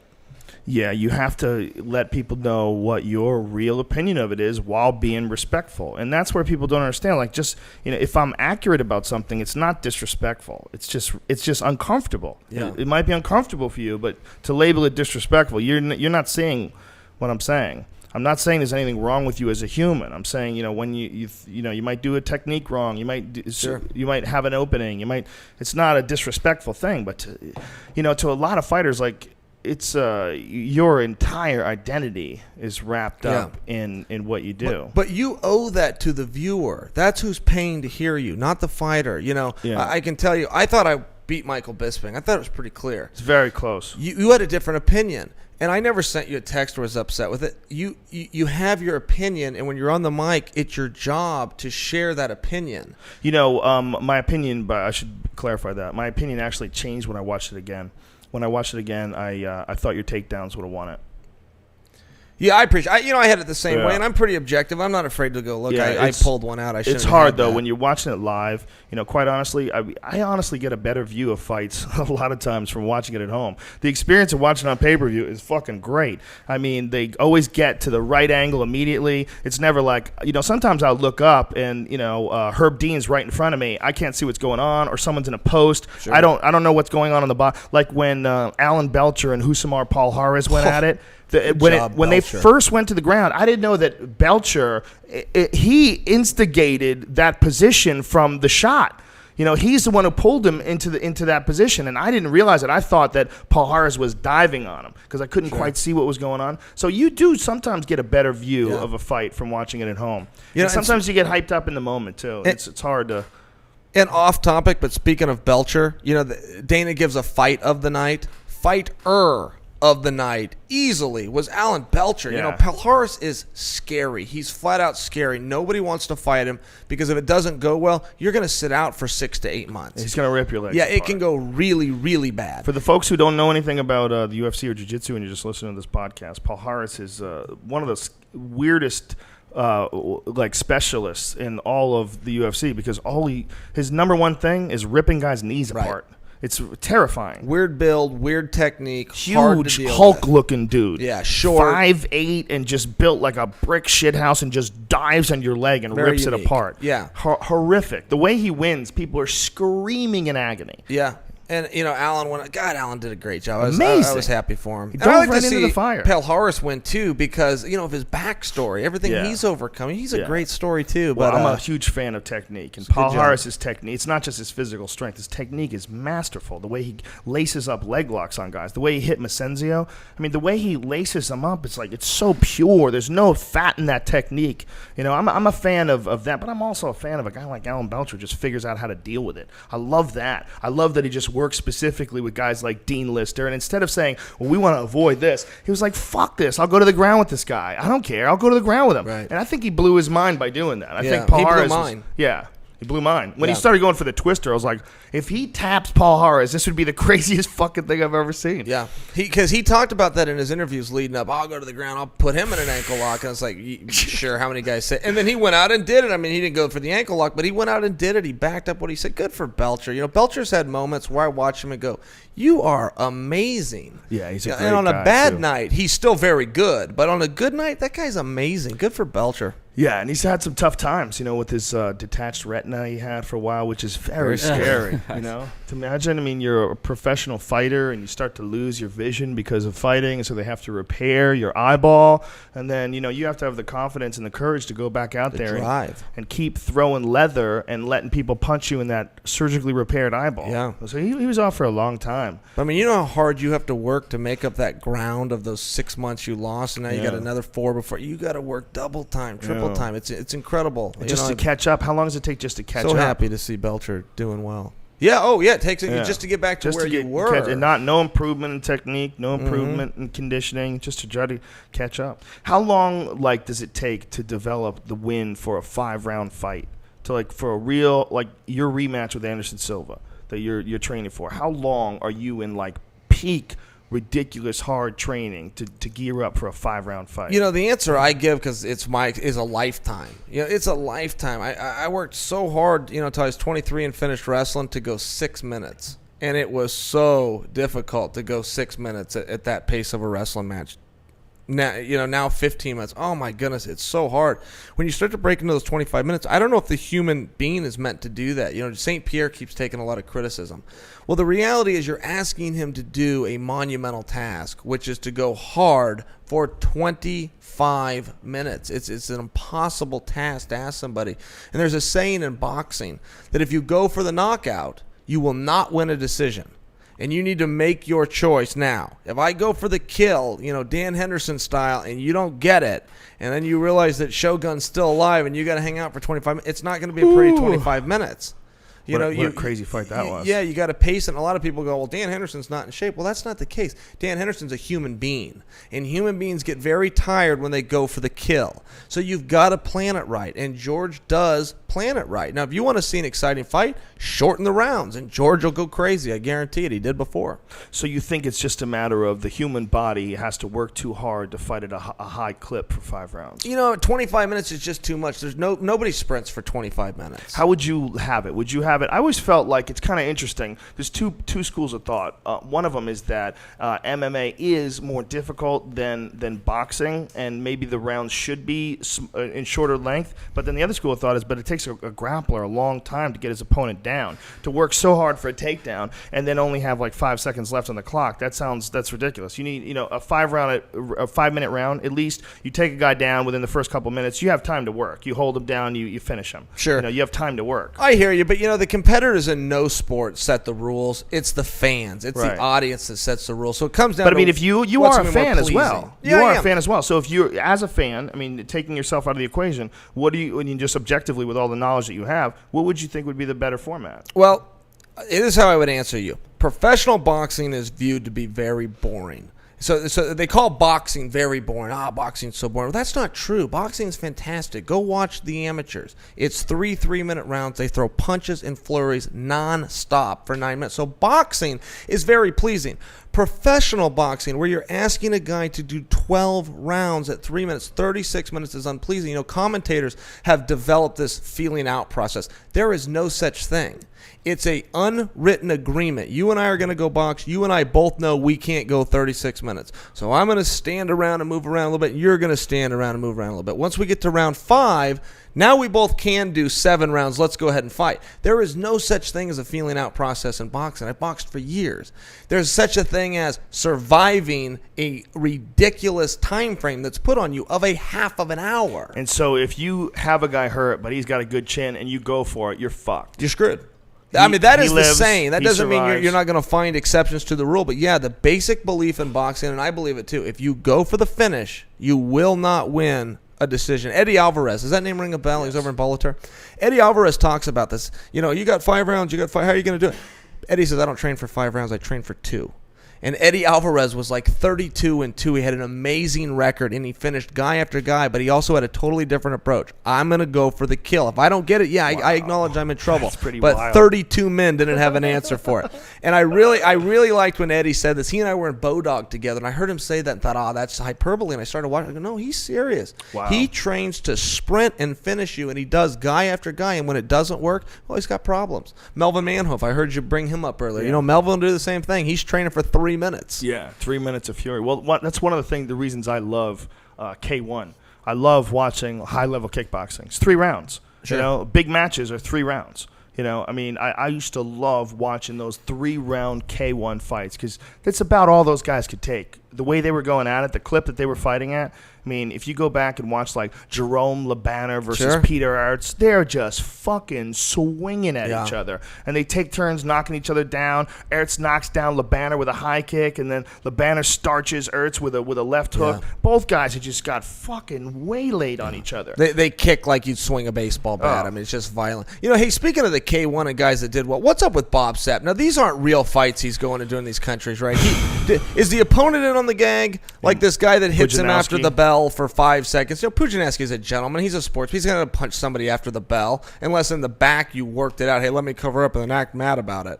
I mean, come on. That whole thing looks so fugazi. That couldn't be real. Bob Sapp gets a paycheck. I mean, this is my opinion. Yeah, but it doesn't look good. The whole thing was bad. And I think what made it worse was when Pudzianowski kept hitting him after the bell. Like, come on, Pudge, you're not going to do that unless you know this looks awful. It's like when Dan Severn and Shannon Rich did their their work. You know, Dan, come on, man. You're caught on this. This is brutal. And your interviews after the fact are worse than the poor job you did in the ring at fooling people. I didn't see that fight. Oh, you didn't see No. it? Do you know what a round off is from gymnastics? It's a gymnastics. Like a handspring. It's a sort of handspring, thing? and you'll usually turn. Dan Severn hit one of those in the fight. I'll just let you know that Shannon did something. Dan Severn hits a round off in the middle of the ring, and he What? stumbles. Oh god, it was so bad, Joe. It was so. What? And then after the match, they do their interviews, and Dan Severn's cover up of the work was worse than the work. Well, I was just fortunate to get over on Shannon Rich. He's such a great competitor. You know, Shannon Rich who's never won a fight. Dan Severn was a former multiple-time world champion. You know, absolutely legendary in our sport. I was just fortunate to have a good enough training camp to get. Wow. Dan, you got to stop, man. You got to stop. We've all been in the locker room and Shannon Rich walks in and says, "Who wants the night off?" All right, Shannon, I guess I'll take you. You know, I mean, this isn't a secret in the industry, Dan. Quit, you know, come on. You got caught. Just call it what it is. Wow, that's weird. Well, he always did a lot of pro wrestling as well, didn't he? Yeah, horribly. Yeah. I mean, he got a stint in the WWE, and they just couldn't use him. They said, "Look, you got to go." Just Yeah. not entertaining enough. You know, he just didn't get it. He couldn't work. You know, if you watch his Shannon match and you see how bad he did it, it was so bad, man. It was so bad. This was the brilliance of Pride, you know, and I get heat when I talk about Vanderlei and Crow Cop doing their fake matches. But in America, if you're going to do a pro wrestling match, both guys will sit in the back and they'll come up with what they're going to do. They call it their spots. Okay, you do this, then I'll do that. In Pride, what they would do is the promoter would visit one locker room. So if you're going to take on Vanderlei or Crow Cop, you know, your promoter shows up, boom, here's your 10 grand and here's how this fight's going to end. Vanderlei isn't privy to that. So when the guy goes down, his celebration is genuine because he doesn't know that the guy got his locker room visit. It's the same thing with Crow Cop that thought one leg cemetery and one leg hospital. No, Crow Cop, your legs aren't knocking people out. The promoter visited the back beforehand. That's what's knocking out. And then I made this public. I outed these guys because I don't like either one of them. Well, So there were absolutely some legit knockouts. for sure, Like for Vanderlei sure. and Crow Cop, Yeah. the second Oh, fight. sure, when he kicked his head. Yeah, I remember that fight. I enjoyed their first fight, too, when Yeah. Vanderlei won. Well, I Yeah. think they called it a draw. It was a under the draw rules, because, but Vanderlei yeah. won, you know, Yeah. per our scoring Yeah, I system. agree. You know, but as soon as I said, also Goodridge and Coleman, all these guys going, yeah, he's right. There was a bunch of payoffs. Well, there You had know, to be Takada and it's Coleman. like, yeah, I mean, come on. You don't Remember have to, Takada and Coleman? yeah, you don't have to put on your Columbo rain jacket to figure this out, you know. Excuse me. Yeah. Pardon me. Excuse me, how come I'm 22-0 in Japan and can't win 2 straight in America? They Well, they offered Eddie a let fixed me fight. let you know. Eddie Bravo? Eddie Bravo got Cool. offered by it was not to win be or named lose? Jap to lose or to win rather. Oh. To beat Tokoro. They were going to have it set up so. But meanwhile, it could have been a double cross where he goes there and he thinks Tokoro is going to lay down and Koro beats the shit. That's out what we call the screw job finish, Joe. The Montreal screw job is what we call that. Yeah, there's a word for it in the professional pool too. I think it's a double dump. I think you dump both ways. Ah, I see. Is that what it is? Yeah, because pool has a real hard problem with that. Like say if I'm a pool player and you're a rich guy, I say, listen, Chael, I got a fucking game and I can't go wrong here, buddy. I am robbing this guy. Come on, let's put up $500 and let's make some money. And I go to him and I go, listen, here's the deal. I'm gonna lose and we'll just fucking split this 70-30 and cut it up right now. We got ourselves a big chunk of cash. Wow. And so there's no real match going on in the first place. Sure. They had already decided that they were going to dump and they were going to split up this guy's money. That's him and a friend got together and they pretended to be rivals so they could gamble. Yep. And he would dump to this guy, I can't fucking make a ball. I don't know what's going Sure, on. sure. And they just The cut out hustle. that dude's Real money. typical Digstown hustle, And sure. then, the two of them get together after the show and split up half that Right. guy's money. Right. Or 70%, whatever they agreed upon. Different guys would make Sure. different deals. But it was always a big problem to the point where they had the only time Vegas allowed them to gamble on pool ever. They set it up so it was one of their big tournaments, and all they did was they found who's the number one guy least likely to win. 40-1 odds? Okay, we're all gonna let that guy win. And we're gonna gamble all of our money and fucking get paid. Right. Allegedly. Yeah. Allegedly. Well, that's unfortunate that happened. I mean, I could see where that would happen, but that is unfortunate because in some weird walk of society, that is sport. That does involve timing and accuracy and training. So it's Yeah. unfortunate when guys It guys is. do it. But I think I get it. I mean, I guess I understand it. I don't like it, but I understand it. I can understand betting on yourself. I can understand if you're some wild motherfucker like Bernard Hopkins who says I'm going to go bet $100,000 on myself. Because that's how much I know I'm going to win this fight. I like that. I don't like the option of doing it the other way. Betting on your opponent. Betting on your opponent and taking a dive. The Nah, fact that that's possible. The fact that you could get your friend to do it, the fact that there have been unethical dumps before, without a doubt. Sure. No doubt about it. I mean, we all know of them. I don't know if you've ever bet on a UFC fight, but I don't know if you haven't, then you wouldn't know this. But the way it works, in a lot of gambling halls, you would imagine, well, if I show up, it's 4-1 odds, and I put $50,000 down, I got $50,000 at 4-1. It doesn't work that way. If you go to bet at a sports book in Vegas on a UFC fight, this isn't the same for everything, but for UFC, because there's not enough money coming in, you can only bet X amount at a time. Then they reset the line, and then you got to bet it again. I went in and bet on. How much is the number? Well, I bet on Henderson when he fought Vanderlei. Now, this was a number of years. I think 2006, could have been 2007, and they only let me bet 500. Henderson was a 3-1 underdog, so I go 500, 500, 500, and I got to my $3,000 limit, and I had to go to 3 different casinos. Now, I'm quite sure with the influx of the sport that it'd be closer to 10,000, but I'm quite sure it's not over 10,000. How confident were you, though? That's pretty fucking badass. Just keep going to casino after casino. I felt good. It was win. good, and that's when Vandal. I mean, nobody could beat Vandal. He had that reputation, like Mike Tyson was hanging on to for a while. But you're talking about Dan Henderson. You're talking about one of the baddest dudes to ever live. He's a fucking tank. He's something else, man. And I knew it was going to be a good fight too. I didn't know it was going to be a walk in the park, but you got to bet on your guy. Yeah. Well, Henderson is a fucking tank, man. He's a tank. He's one of those dudes where you pat him in the back and it feels like there's something wrong. Like, why are you so dense? Right. Like, what the fuck is this? And he turns around to look at you all stiff. He can hardly move. If his teeth are out. Oh, hey, what are you doing? Gives you some insult of some sort. That's something his gay. way of saying hello. Some mean-spirited knock that for some reason is charming when he does it. Last time I saw him, he goes, "What, did you get another fucking tattoo?" I go, "You sound like my mom." Yeah. He always has something mean as his greeting. This is my favorite Dan Henderson story. We were in Caroline's Comedy Club in New York, and there's this guy that was heckling. He wouldn't shut the fuck up. And I go, "Listen, man, if you don't shut the fuck up, I'm going to have Dan Henderson come over here and hold you down while he fucks your girlfriend." The crowd goes nuts, and Dan goes, "Why would I hold him down when I could just stare him down?" I'm telling you, the fucking place erupted.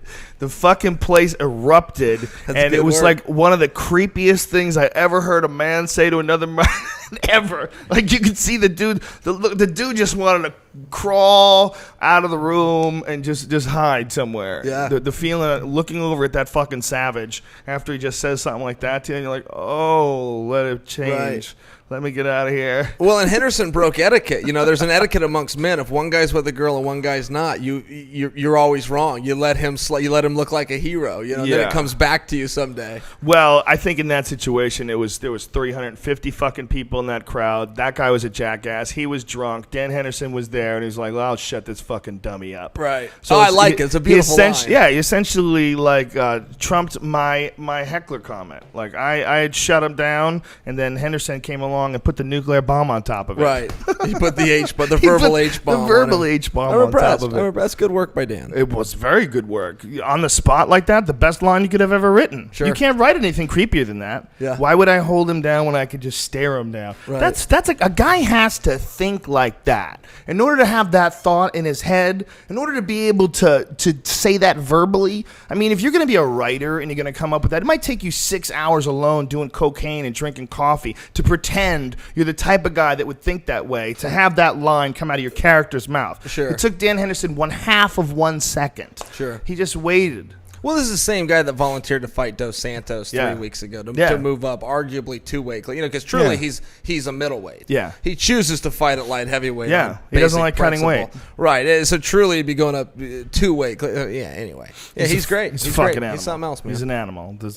There's not, and those guys, they almost all come from wrestling. The guys like that Henderson stock, there's guys that can push through pain, and then there's wrestlers. There's another level of mental strength the ability to endure. And what you were talking about going through when you were a kid, like being malnourished and fucking, traveling on buses and wherever the hell you're going to these different wrestling Not meets getting enough sleep, and not getting enough sleep, and how difficult, and you had to do schoolwork as well, and how difficult all that is. That the mental toughness that wrestlers develop from that ridiculous. First of all, from fucking cutting weight all the time, just to be able to, people like to feel good when they compete. They like to feel great and charged up and confident. I had so many friends when I was wrestling that would be like, there was this kid named Mark Collins who was a really good wrestler, really, really good, but he would cut down to like 118 pounds. He was a little guy anyway, but he would cut down like maybe I'm exaggerating, maybe it was like 120 something. Sure. We were in high school. That was 118. It used to be 118. Was it 118? It used to be. But the fucking guy was never happy. He would always just have this dour look on his face. Life sucked. He was just walking around, just always hungry. And, it stunted my friend Steve's growth. My friend Steve, all of his brothers are like 6'2", 6'1", 6'3", big fucking guys. He's 5'6", because all throughout high school, just fucking dieting, going through regular wrestling and then going off to camps, and never allowed to like actually eat like full meals for a normal long period of time and grow like a normal man. It's like he essentially grew up impoverished. Right. Yeah, Crazy. And it's tough. You talk about how hard the weight cut is, and for us, for our sport of MMA, it's a 24-hour weigh-in. I mean, you weigh in, the show starts 24 hours later. In wrestling, it's a 1-hour weigh-in.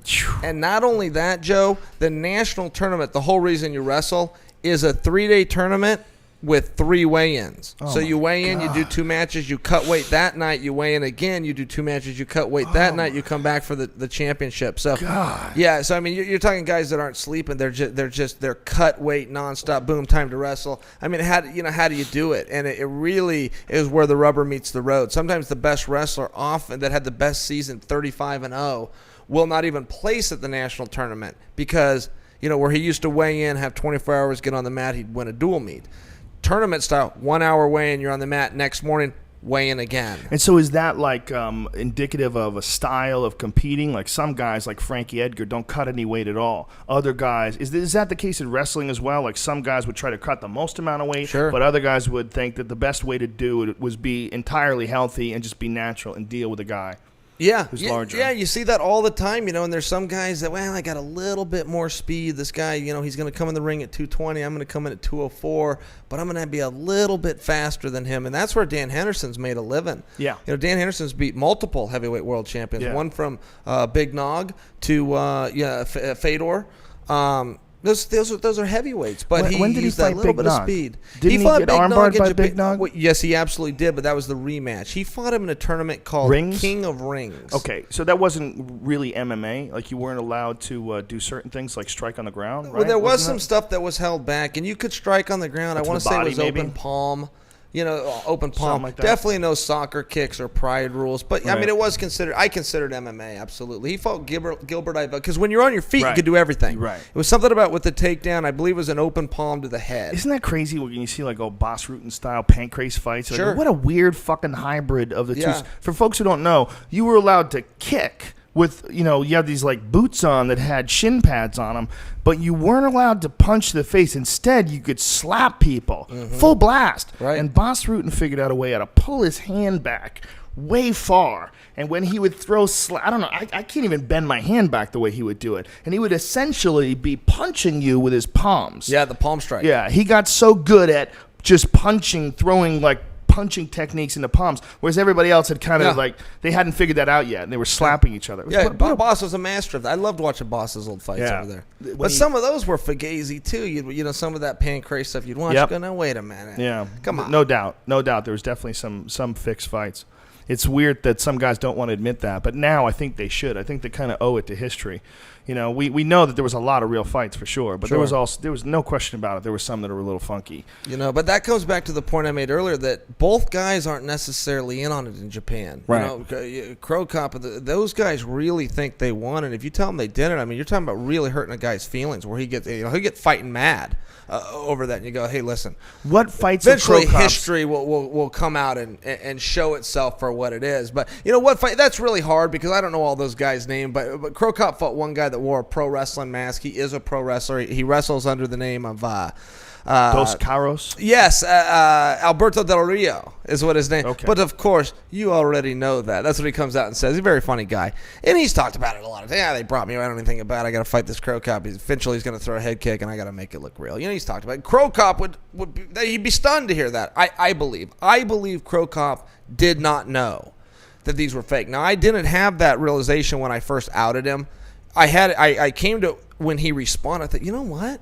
He's either an Academy Award winner or he truly doesn't know. And then you start to hear from some other guys where they go, look, you didn't always know. The promoter would come to your locker room. So that wrestling guy, when Crow Cop kicked him, though, he really fucking kicked that guy in the head. Yeah. It's just the guy sort of like just took it. Yeah, and the guy's just got to go down, and boom, the Well, he referee was bleeding. The Remember? referee with Blood the was earpiece. coming through the mask. Well, this could be is that the same guy? Yeah, Is and if it with the mask? wasn't, if it was fake, what a fucking great touch. Sure. Because the mask, if they had like a little blood packet Right. there, and when Crow Cop slaps it, blood comes out. Yeah. I mean, what a great touch that would be. But, you see a kick coming, you go, okay, this is the one I got paid for. You take it. It could cause a kick. I had a buddy that went down, and he was by no means doing a dive. He was just ready to quit. He just wanted out of there. So, and fighters will do this a lot where something's not going right, and it's time to go home.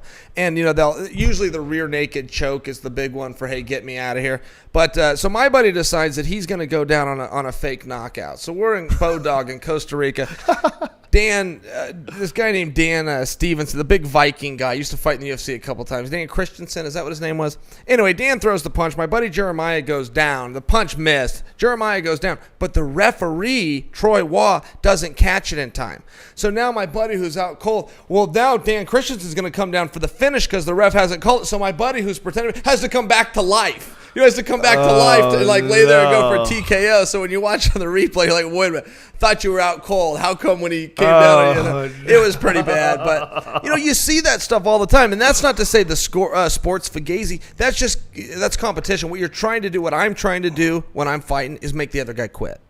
What he has to do when he's ready to quit is make it look like he got, that's just part of it. And nobody wants to talk about that. In fact, one guy did. One guy talked about it in Ohio. And I can't think of what his name was. A former UFC fighter, Rashad, kicked him in the head. Sean Salomon, that's what his name is. Sean talked about, hey, this wasn't my night. I gave him an arm and I tapped out and got out of there. He was very candid. He got in trouble for it. He got in candid because they thought he was throwing a fight. But what he was doing was he was letting people into the psyche of an athlete who's breaking. Yeah. He's breaking, and it's an ugly, deep secret, and we've all done it as athletes, whether it's in practice or in the ring, and we're greatly shameful of it. So what he did is he just let people in and goes, look, this is what happened. I broke down mentally. The commissioner comes out and suspends him for it. It's like, well, commissioner, obviously you've never competed. We can see that. Yeah, that's ridiculous. That is exactly what it is when a guy gives up an arm. He's trying to save himself, and he's saving a little dignity. I got caught, Yeah, that is an issue. The real issue of people regulating athleticism where they don't understand the psychology behind being an athlete, especially a combat athlete. There was an issue that I had, and we don't name any names here, but it was when someone had questioned you about you fake tapping against Paulo Filho. And my take on that is for you to ask a man what he's thinking right then in the middle of an incredibly emotional situation where he's losing a fight, he knows it's over, he got locked up in it, and he's thinking, there's got to be a fucking way out of this. There's got to be a way. You want to win so bad, you say something that you're ashamed of later. Sure. But to say that thing that you were ashamed of that you did represents your character or your sensibilities or your honesty, I think is a bit disingenuous. To be judged in that moment, in that vulnerable, awful, devastating moment, is not right. It's especially for someone who when you have competed at a high level for a number of years, like you have, it's almost like you could be considered almost like a slightly crazy person. Like your fanaticism for victory, your need to compete and excel. The only way to get really fucking good is you got to be a little crazy. You just have to be, and you got to want to fucking win. You can't be happy with any other result. You cannot be happy, or you won't achieve your full potential. And that sometimes equates to people fucking up. It sometimes equates to breaking. It equates to mental mental lapses. It equates to a lot of different things. You know, I had to respond to that. I had a person, again, let's make sure we keep him on name, but he wanted a response to that. I'm going, geez, you know, if I'm to be candid with you, if I get tapped out in front of a sold-out audience that was aired on live worldwide television, and I then lie about doing it, the only person I'm lying to is myself. You know, that's it. If I'm trying to fool, so if I'm in denial, you know, and me, I could be anybody. I could be Chael, or I could be, you know, Fighter X. But if he's doing that, if a person, look, the only person you're lying to is yourself. Did the guy file a complaint with the commission? Well, that's within the rules. You know, what did the guy do? If he's forcing you to make a ruling, go ahead. But, you know, like you said, and let's also not forget. Now, when you file a complaint, how much of that is gamesmanship because you're trying to get a rematch anyway, and the whole game is about making more money? I'll tell you what, Joe, in my entire career, I couldn't name one person that's ever filed a complaint. I know they've been filed, but I literally couldn't tell you one guy that's done it. Amazing. And I know some guys think, hey, listen, there was a misapplication of the rules. I really like a review, and I understand that, but I couldn't state a case for you. But, you know, there's other things, like the First Amendment. I've got the right to say I didn't tap in any single fight that I want.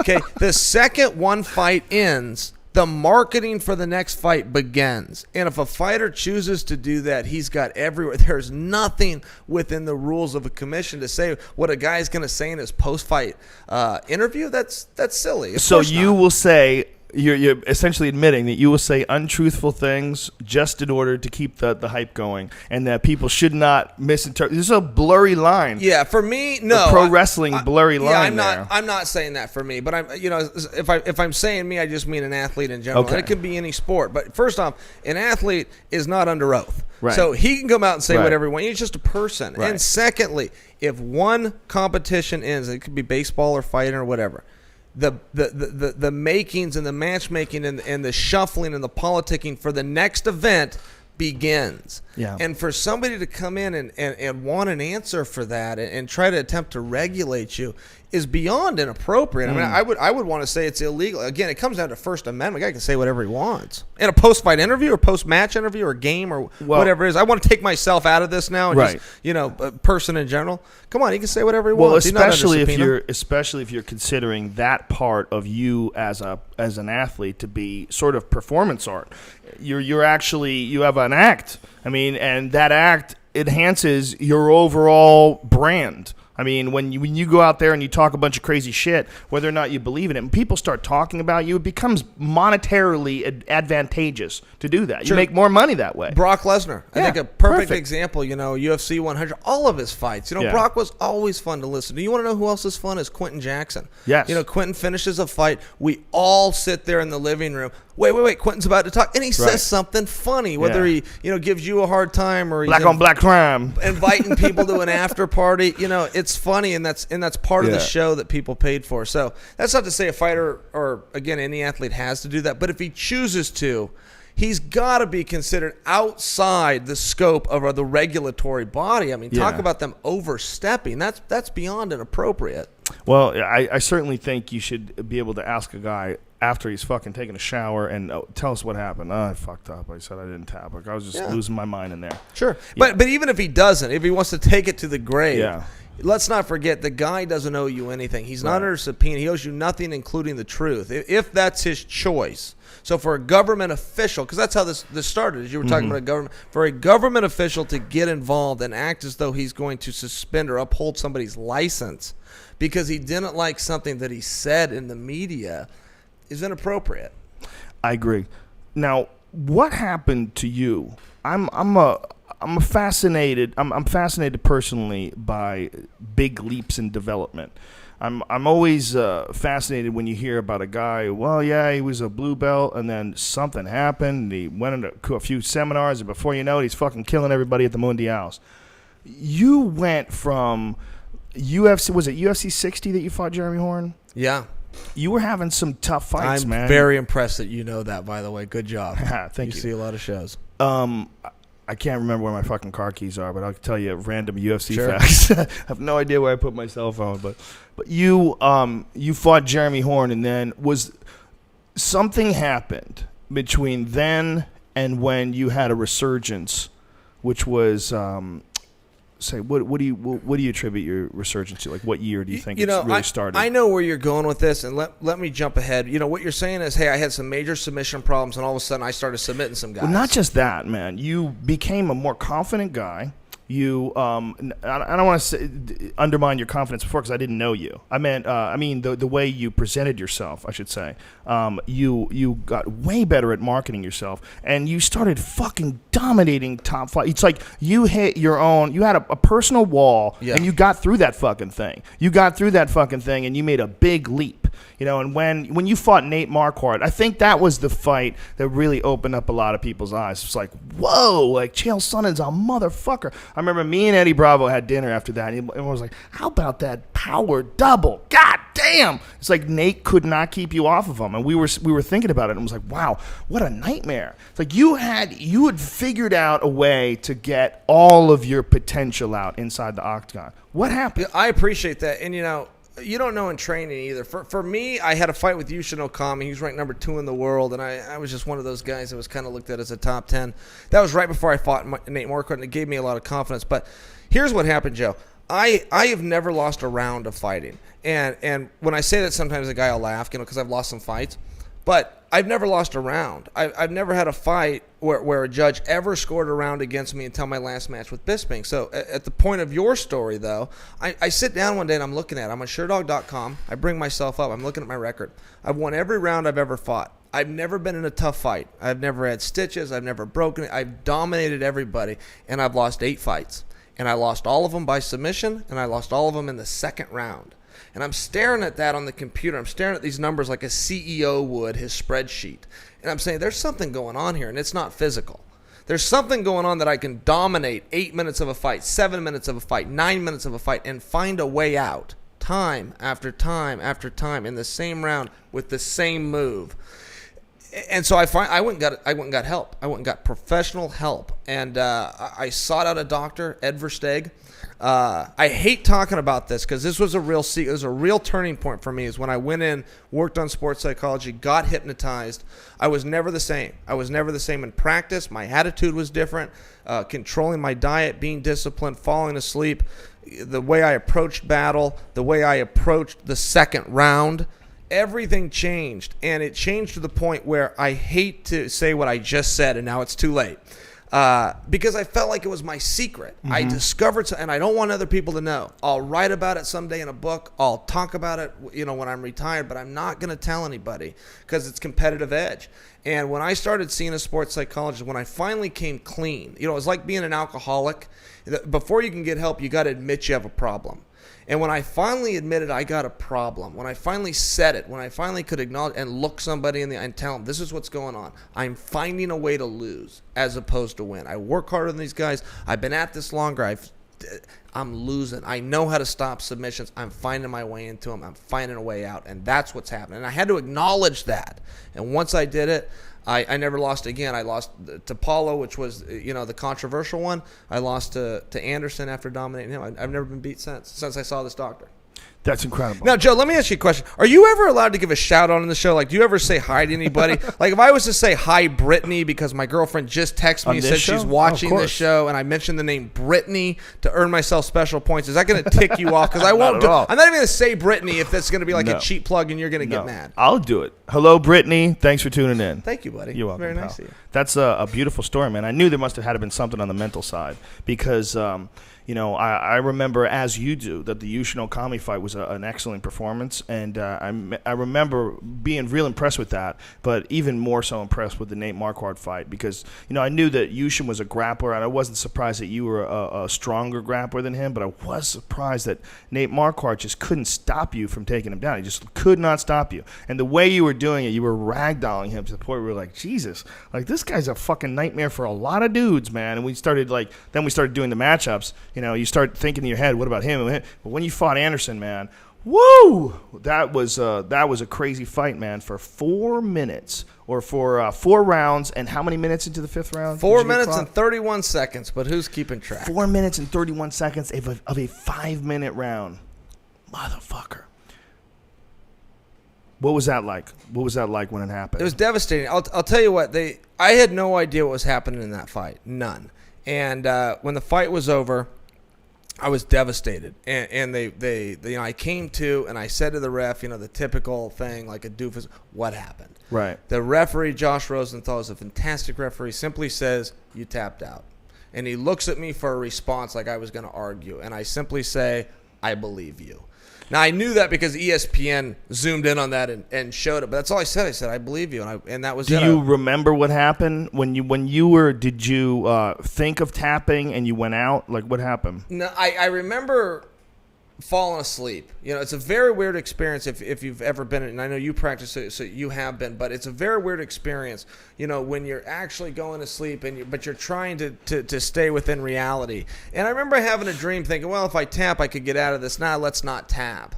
And fight was over, and you had already tapped and you didn't even know. I'd already tapped. I hit his foot, and I didn't fully know what happened. When it was over and I came to, I didn't fully know what happened. I'm trying to figure out what just happened. Yeah, most people, by the way, who have never been choked out will never be able to understand that, and they'll call like fake tap and this and that. But unless you've been choked, you really don't understand how confusing it is. Sure. There's a lot of guys who don't know what happened right when they wake up. It's a mess. And I'm one of those guys. I was with the other people where I would always see fighters go, "What happened after they got knocked?" I said, "Come on, dummy, you know what happened." No, you don't. You sure don't. Especially from a concussion. Yeah, especially from KOs. You absolutely don't know. So aside from being choked, don't forget I've got fatigue issues. I got blood and Vaseline in my eyes. I got exhaustion. I got anxiety. I'm a normal human being. I feel every emotion. So many people say to me, "Oh, you're never scared." Oh, come on, I'm a human. I feel it all.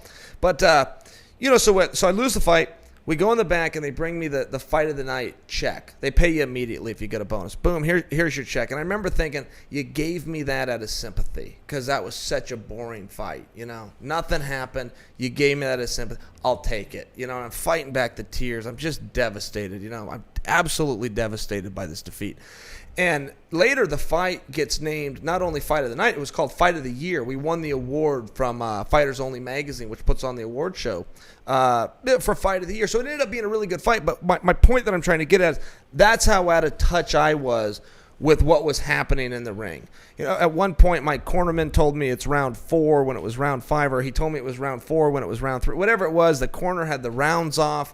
The instruction I was getting was a little bit off. And I just didn't fully know what was going on. And in this next fight, I'd like to, as I visualize and plan for it, that's one of the things. I'd like to be a little more aware and a little more in touch with what's happening. But it's hard. It's hard in the octagon, man. A lot of stuff goes out the window. You get hit, you get kicked, it's tough. It's tough to stay focused. How tough is it to describe to someone who's never had that experience?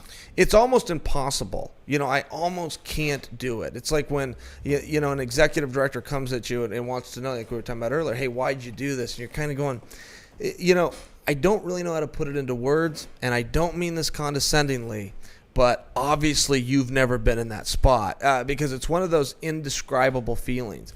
And when you have victory, that's also an indescribable feeling. When you make that walk in front of 17,000 people screaming, cheering, booing, whatever it is, that's also an indescribable feeling. So it's a very unique sport. And, people will always ask me on game day, are you ready? Are you excited? And are you scared? You'll get these questions, and the answer is no. But I can't tell you what I am either. For all the human emotions that have definitions, I don't know how to describe what it's like on fight day. It's a combination of many things. And if we're going to be truthful, most of them are unpleasant. It's a very stressful situation. You're walking into battle. You've prepared for this, and it's all on the line, and it's on the line in front of everybody. And there's a great relief if you have victory and a great despair if you have defeat. Absolutely. Proportionately. You used a very interesting word there that surprised me. That you said relief. You didn't say happy. You said relief. And, Joe, you could not be more correct. I had a fight with Brian Stan after I was out for 14 months, dealing after the Anderson loss. I had to deal with the commission. I had to go back and deal with these guys. I got this suspension. Everything puts me out for 14 months. It was 8 days later before I was back to myself emotionally because all I was for that week plus was relieved. It was the ultimate exhale of my life. I wasn't happy I won. I wasn't excited. I was relieved it was over. I was just relieved that I made it through, from the weigh-in to the process to the licensing to the battle.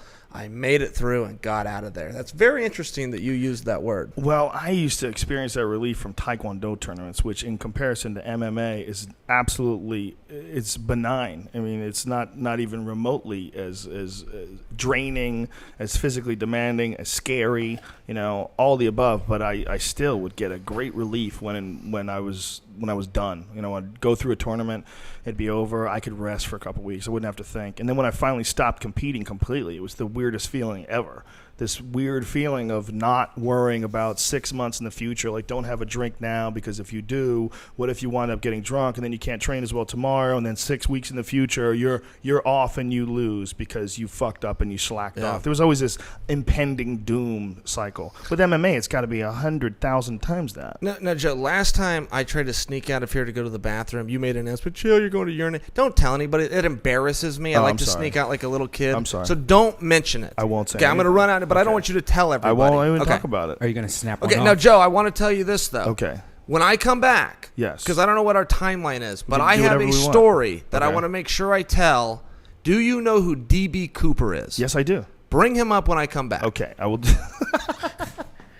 Powerful Chael Sonnen, ladies and Is he gentlemen. making a poopy? I don't know what he's doing. I don't ask a man. Ask a man what kind of movements he's doing. So that Note, that Samsung Galaxy Note or whatever. Oh, we're talking about that giant cell phone. Yeah. It's amazing. It's as no one's seen it, it's pretty much maybe this big. It's if you're looking. 5.3 inches. 5.3. So it's like almost like a small Kindle or It's something. a small tablet, and it's a phone. And it slips into your pocket, and it has a crazy processor, really ridiculously fast.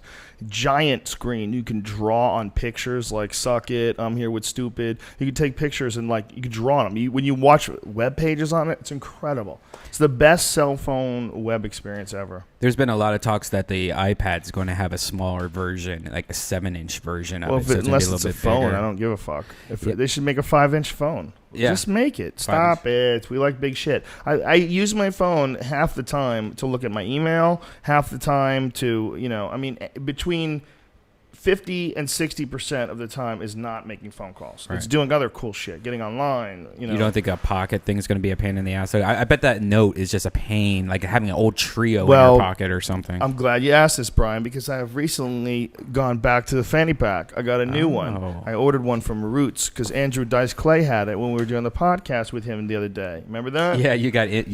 I got Dice Clay. I did get a little jealous of his fantastically designed fanny pack. I was like, that's a real goddamn fanny pack. So I ordered one online, and 2 days later I got it. I'm very happy. So I'd carry that Note around gladly inside my fanny pack. I'm bringing back the fanny pack strong. By the way, shout out to Chris Lieben. There was photos of Chris Lieben in Hawaii wearing a fanny pack. Way to go, Chris. Well done. Keep on rocking in the free world. You bring up Chris Lieben. If I can jump in here real fast, I don't know if I'm interrupting something, but I threw an event. It was like an after party with Chael, and it was a colossal failure. Nobody shows up. We got 18 people. We got this whole bar to ourselves. We got drinks. We got a DJ. It's a massive failure. So we ended up turning the radio off, and we all just end up sitting down and talking. And by the end of the night, it couldn't have gone any better. I know everybody. This guy's on his, his honeymoon. This guy's wife bought him presents. These guys, it's their anniversary. I know everybody in the room. I know them by name. I know what city they're from. We spent about 3 hours talking, and I'm telling them stories. I'm telling them stories of UFC, behind the scenes stuff, and I'm running out of stories. They're like, tell us another story. And I'm like, who has great stories? Is Chris Lieben. The problem is he never answers his phone. So they're like, call Chris, so I'm getting peer pressured here. So I'm calling Chris on speaker. I call him. He answers his phone. I go, Lieben, it's Chael. I'm at an after party. You're on speaker. I got about 20 people here. They can all hear you. I've been telling stories and I'm out. I need you to tell one. And he's like, you want to tell him a story? Why don't you tell him about the time that my mom hit a deer, loaded it in the back of her hatchback, forgot about it for 2 weeks, then her and my uncle come over, throw it on the kitchen table, cut it up with chainsaws. I've been in my room. I've been punished because I got sent home from school on a detention, so they make me sample the meat to make sure it's not rancid, and I end up in the hospital for 3 weeks with E. coli. Why don't you tell him that story? He doesn't miss a beat. He just rattles this story off. He puts this whole party on its head. I mean, these people, nobody they are in shock, including me. I'm in shock. I'm going, wait a minute, your mother. I gotta go, Chris. I gotta go. Thanks, and I just hang up the phone. God. And because he did that for me, because he told the story to this disaster party that I threw, I've always been grateful and indebted to him. Like, Chris, I owe you one. You know, you saved me. So there's my shout out to Chris Lehman. But how's that for a great story? That's a fucking great story. Yeah. Oh, it's Holy insane. Shit, what a childhood. Wow. Oh, he can go on and on. Chris has some other great stories, you know. Wow. Some guys have it rough, man. That's rough. Wow. That sucks. Yeah. Chris's aunt and uncle greatly raised him. So he goes out on, what do you call it, jet skiing or whatever you do on the water skiing. And he's out with his uncle, and his uncle is drinking. And they T-bone a boat. And his aunt, the uncle's wife, is back on the shore sunbathing. She doesn't go out with him. They T-bone a boat, and they hurt the people. So the people, the wife goes over, and they're helping. The wife of the other boat is going over. So they get the husband and the wife on the boat. And, you know, she's not that bad, but she fell over, and her boat doesn't run anymore. So the uncle's telling him, listen, I've been drinking. I don't have insurance, but I really will make this up right with you if you just don't call the police. So, as a matter of fact, here's my name, here's my number. Just please call me and let's settle this. So, yeah, anything, just get us to shore. You know, I got to get to the hospital, have my leg looked at. They pull up to the shore. The aunt stands up because she sees there's some woman on the boat. She wants to know what the hell's going on. So she gets a little bit closer, and she sees this woman is holding Chris's uncle's a piece of paper with his name and number on it. She has no idea she's been T-boned. She has no idea they've rescued him, taken them to the hospital, and it's her husband's fault. And she sees the number with his name on it. It says, "That's my husband, bitch," and slaps the woman who's on her way to the hospital because she got T-boned by the uncle. So this is Chris's childhood. So, you know, you like the Chris Lieben story. I could go on and on and on. As a matter of fact, I bought for $100. I bought a bunch of Chris Lieben stories, but they backfired. Yeah, but then he started telling people that these were his stories. It's like, Chris, that's not your story. That's my story. That didn't happen with your uncle. My uncle did that. And I got the idea from a Seinfeld where Kramer bought a bunch of Peterman stories. So I paid Chris and everything. He took the money, and then he still was trying to claim this stuff happened to him. So it didn't really work out for me. How did you keep this story straight in your head? Well, I just knew because he's got 3 crazy stories. He's got this story. How many did you buy? I bought them all. I bought the whole gamut. We went to Japan together. It's a 9-hour flight. And so he told story after story. So I said, I'll give you $100 for those stories. But he didn't know how it worked. He apparently thought this was some funny deal where he takes my money and goes buys a little sake and sushi for it. It's like, no. Those are now my stories. He didn't get the gig. He didn't get it. So he double-crossed me, took the money, and he took the stories back. I got nothing. I had to write my own book. I had to write my own stories. Chris Lieben stories would have been better. Oh, that's fucking hilarious. I've never heard of anybody buying someone's stories before. Yeah, paid $100 for it, too. That was a lot of money, but I only got $1,000 for the fight over there. Holy shit, that's funny. Oh, my God, that is ridiculous. Now, what the fuck was it like going to Brazil?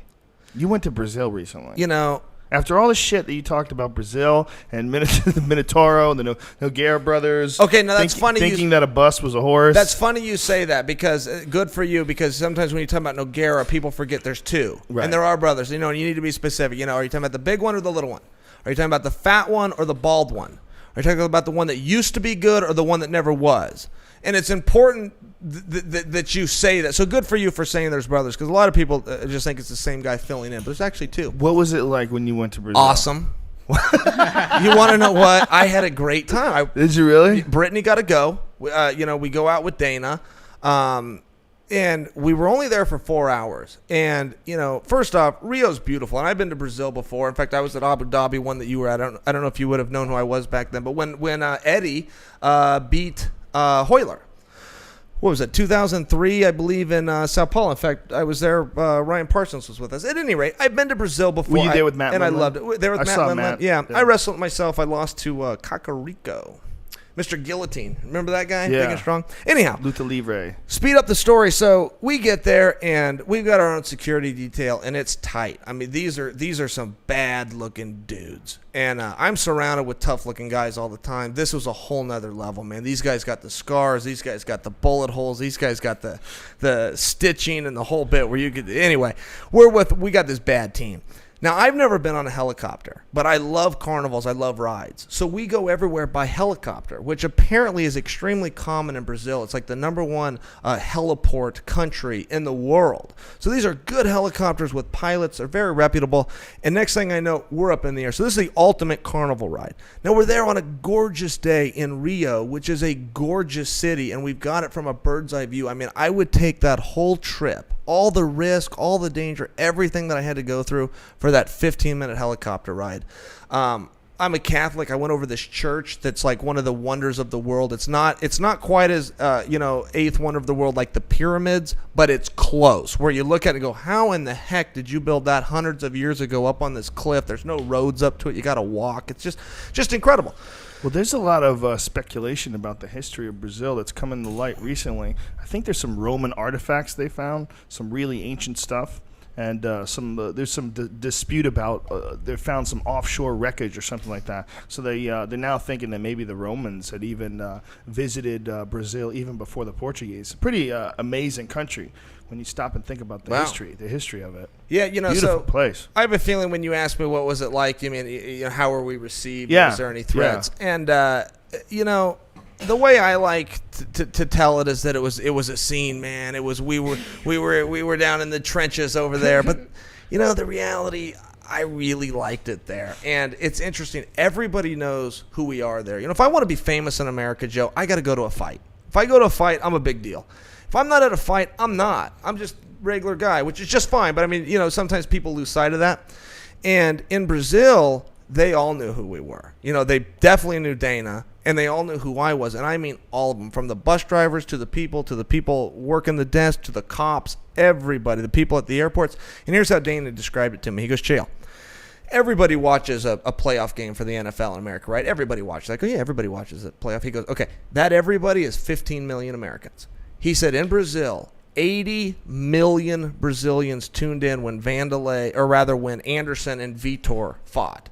So those are the kind of numbers. That's how inundated people are with this sport. And that's prior to us bringing them this new Ultimate Fighter with Vanderlei and Vitor that's airing. So what I'm getting at is this sport's huge over there. And until you're there, you don't realize it. And so at any rate, I'm getting recognized left and right. And that's fun. That's fun for my ego. I'm having a good time. I'm somebody and they want to talk to me. They want an autograph. They're all very nice. Now, I didn't really have time to exhale and enjoy this because I've got so many death threats that are very legitimate. Guys not only telling me they're going to kill me, they're telling me how. They're telling me when. They're telling me the lake they're going to drag my body into. I've got this security team because the UFC's been warned. So I'm on edge constantly, and I see some kid. Is that the kid? Is this the guy? I'm constantly looking around. I'm only human. This is how my mind's working. So by the time we left, the experience was great. Looking back, at the time I was there, you're on edge. You're looking around. Who's the guy? Who's the guy? My dad had a real basic rule when you thought you were in trouble. Don't let anybody within arm's reach. If the guy comes within arm's reach, hit him. Don't wait for this first punch crap. If you feel you're in danger and he gets within arm's reach, you strike first and get out of there. Everybody's on you like this, so I'm going against the most basic rule my own father taught me when I'm 7 years old, and that's let people in close when you're scared.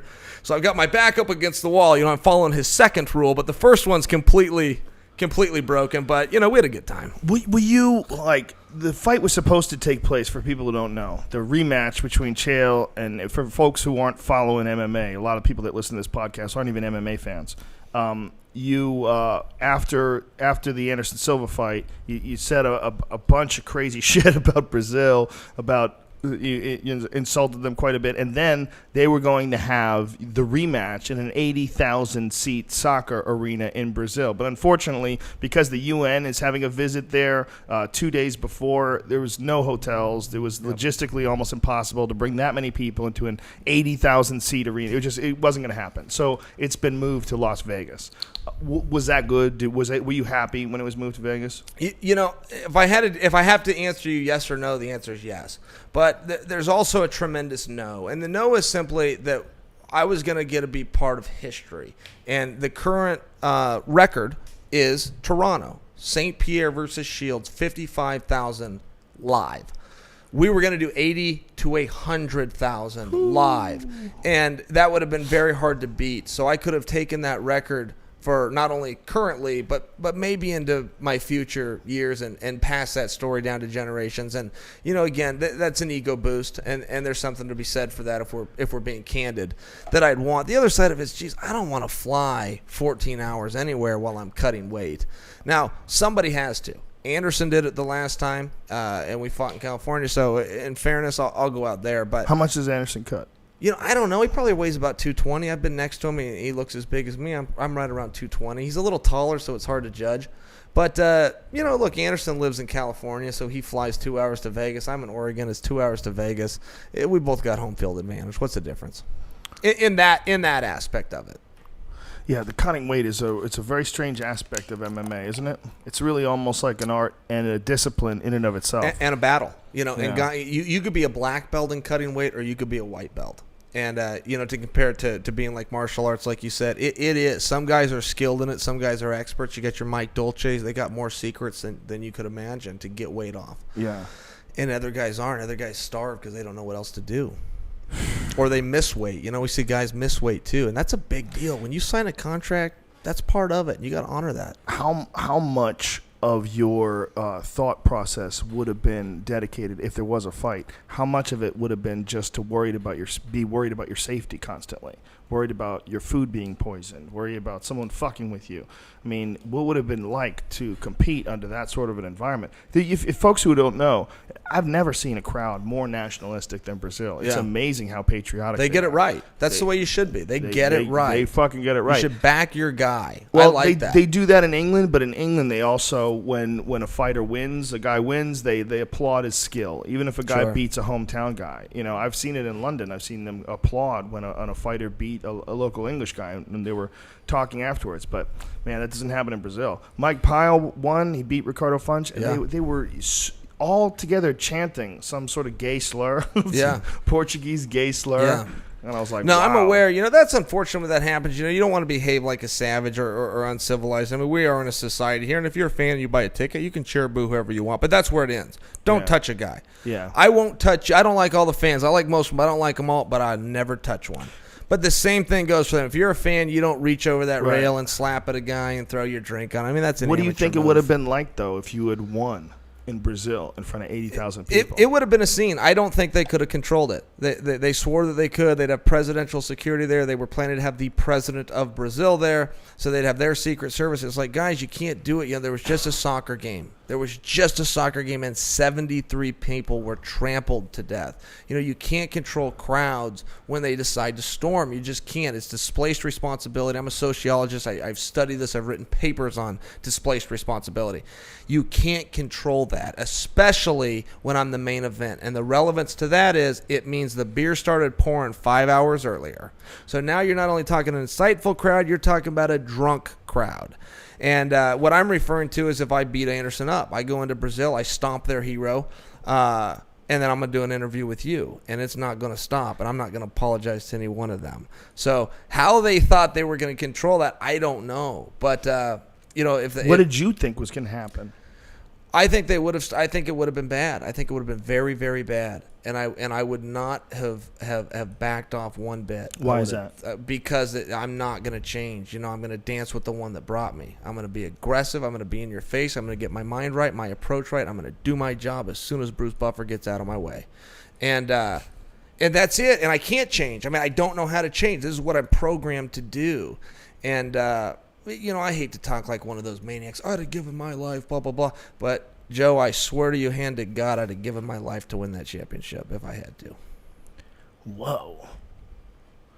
I mean, let's not forget, this isn't tough guy talk. I signed the contract to go to Brazil to do the fight. And in my heart, I thought, I don't know how this is going to go. I made my mother promise she wouldn't go.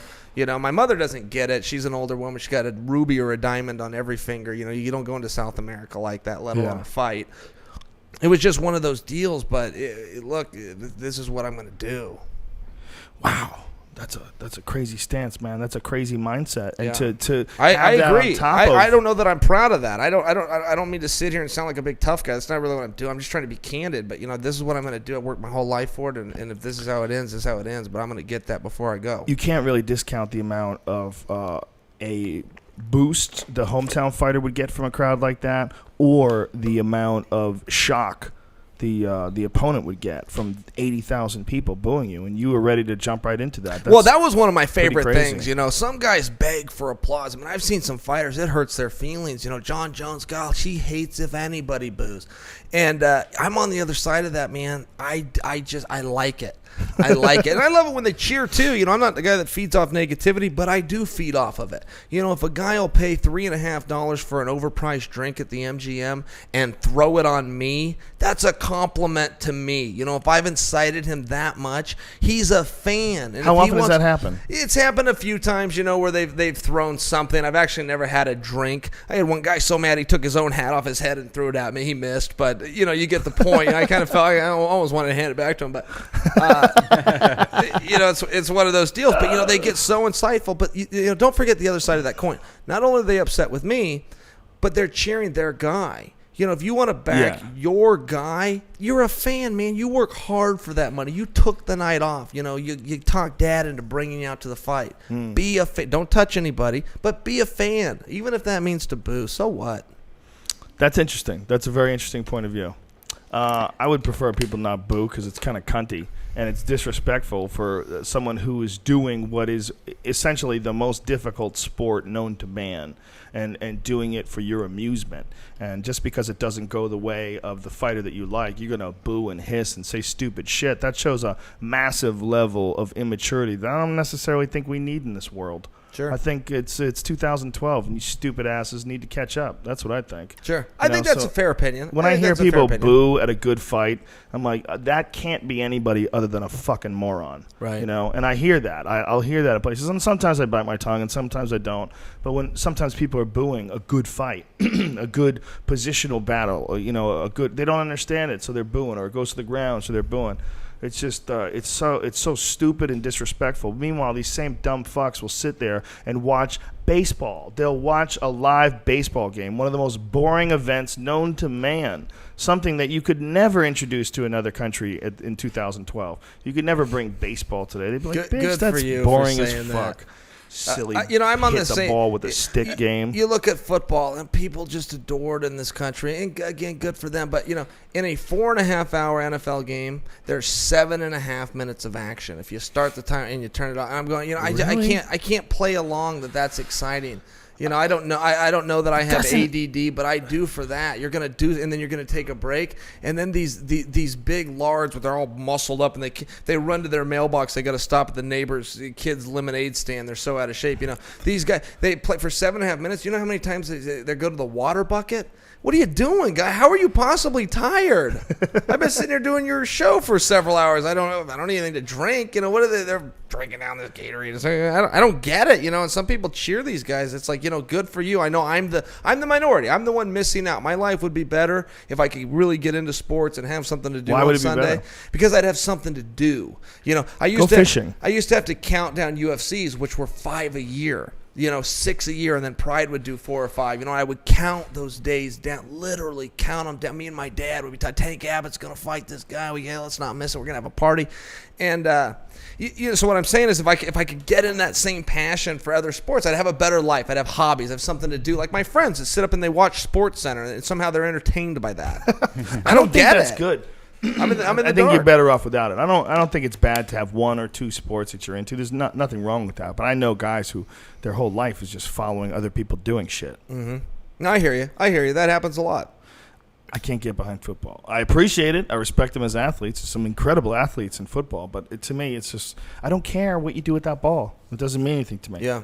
No, I understand. I was on Jim Rome earlier today, and it's like, Jim, how many times have you had to sit here and interview a golfer or a tennis player or a NASCAR guy? Could you imagine being in NASCAR? You push your foot down, you make left turns all afternoon long, and somehow that's some meaningful event to society. And I'm scratching my head going, I wish that I was one of those guys that enjoyed this, but I don't get you're making left turns all Sunday afternoons. It's one of the most what? damning appraisals of America. Yeah, and I don't understand it. I'm talking to Jim Rome, and it's Yeah. like, Jim, good for you. You finally got somebody, you're welcoming. He is very welcome. He's an absolute ally to the UFC, Yeah. Dana White went on a rant one time. It was great against ESPN where Dana was mad. ESPN, and then he finishes by going, well, the only thing good is Jim Rome. He made sure to give Jim that prop because Jim deserves it. He's one of those leaders that came out and he embraced martial arts and the UFC, to be specific.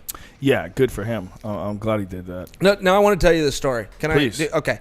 So I wrote this book, The Voice of Reason, which comes out tomorrow. Let me give myself a cheap VIP pass to enlightenment. Thank you very much. VIP Pass to Enlightenment hits the bookshelves tomorrow. It's available right now at Amazon.com. This isn't a plug for the book. That was the plug. I'm done. Okay.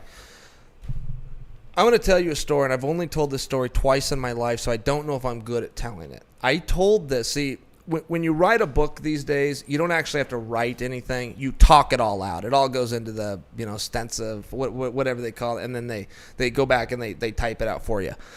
So I tell this story, and I know who D.B. Cooper is.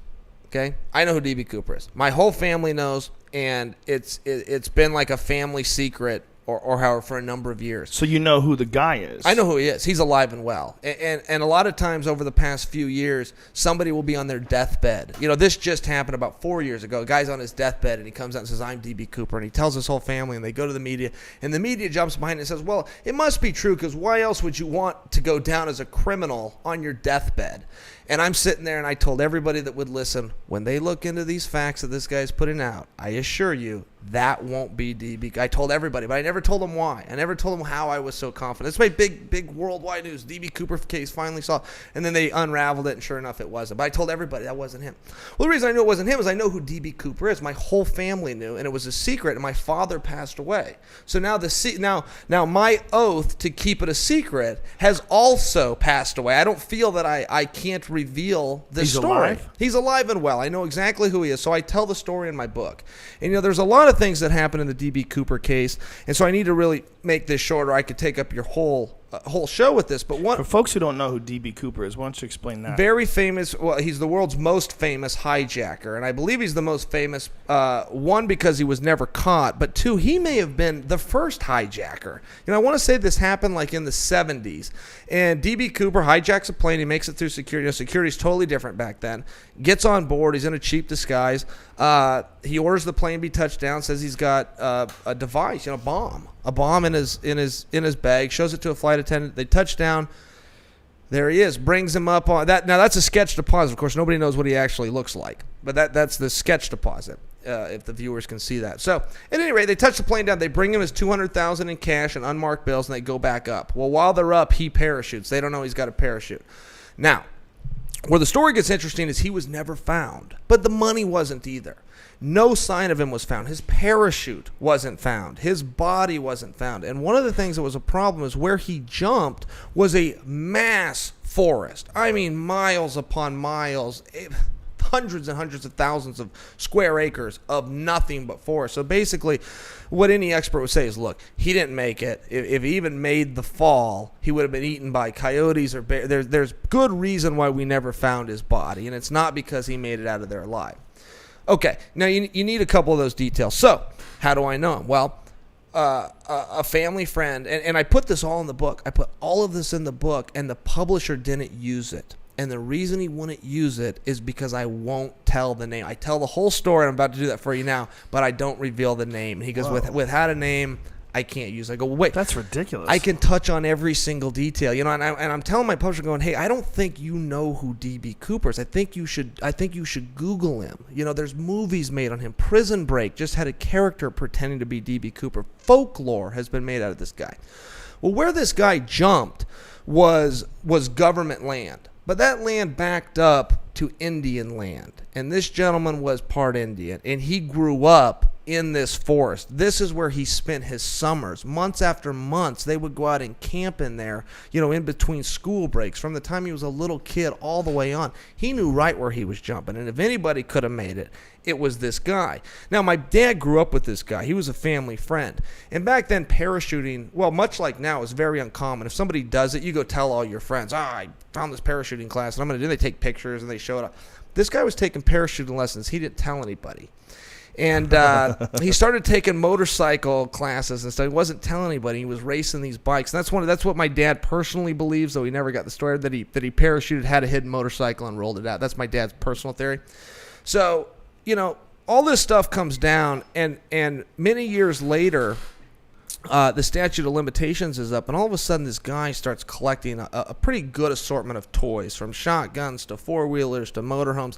My dad's known him his whole life. He knows what the guy does for a living. He knows what his wife does, and what the heck's going on here? How come? Where are you getting all this money? And the guy says, well, I'm an Indian, and when you reach a certain age, you get some Indian money, and there's some truth to that. There is Indian money that's given out if you're a native living in America, but you're talking about like $1,800 a year, and when you get older, about $3,000 a year. This guy came into a wide assortment of money. Well, the sketches came out of D.B. Cooper, and it's a spitting image of the guy. That picture that we looked at? Yeah, it's just, there was different ones of him in the disguise with the mustache and the whole bit, but they're going, hey, wait a minute, this looks just like you. So, one night my aunt asks him. They're at dinner. They're all family friends. My parents are there. My aunt and uncle are there. This guy and his wife are there. My aunt looks across the table and flat out says, are you D.B. Cooper? And he said no. But the way that he said no told everybody there that he was, and they never brought it up again, ever. Now, as it came out, and my uncle asked him a little bit in private, hey, well, that other night we were having some Chinese food, and my parents and uncles weren't the only one that thought he was. The government did too. So the FBI had visited this guy, and then he even moved away for a while, went to Arizona, and then slowly came back. But he was talked to by the FBI. They thought he was D.B. Cooper as well. So when my dad was on his deathbed, he and I had you ask me whatever you want, I'll ask you, and I'll tell you how the story really happened. It's a bit of a fun moment between father and son. Everybody leaves the room and say, hey, Dad, what really happened that night when you came in at 2 a.m. smelling like bourbon? Hey, what really happened that day the principal called and claimed that you and your friends were? So we kind of go back and forth, and I ask him flat out, is blah, blah, blah D.B. Cooper? And my dad said, well, all the evidence is saying that he is. Your uncle believes it, your aunt believes it, and your mom believes it. I don't think he had the courage. I don't think he was. So my dad's final ruling on his deathbed was no. He said he wasn't, but he's D.B. Cooper. I know really? D.B. Cooper. Absolutely. There was another theory that D.B. Cooper was a serial killer, that he's a guy who had killed his family, I believe. See if you can find that. What are you looking up? Dead Coopers? Is this some chick who's claiming? How is he looking this up so fast? It's like you or I have the thought, and he's got it on the screen. How is he doing that? He's got nimble fingers. That's very impressive. But I tell the story, give you a massage, and they don't put it in the book. He goes, "Listen, I can't put it in the book if you won't say the guy's name." I go, "Well, it's my father's story. I can't, I can't do it. I can't do it." It's a pretty goddamn good story. That's one of those rare folklore type stories where it just gets passed on and on. And the guy jumped in Washington State. D.B. Cooper, and he jumped in Washington. The guy lived in Oregon. That's where he went. So, you lived in Oregon most of your life, right? Yeah, I'm still there. Bigfoot, yes or no?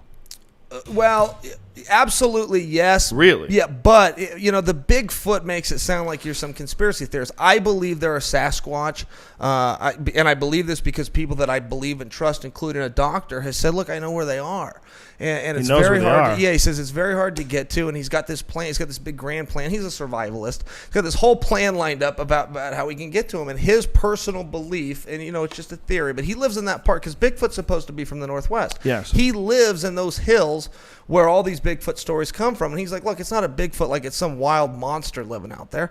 I believe there's a pack, a family of Sasquatch that just haven't been discovered. We haven't photographed and learned about them. I believe there's an entire tribe of these Bigfoot." Wow. Well, how come no bodies, no nothing, no good pictures? All the pictures are bullshit. All the stories have holes in them. Oh, tremendously. Yeah.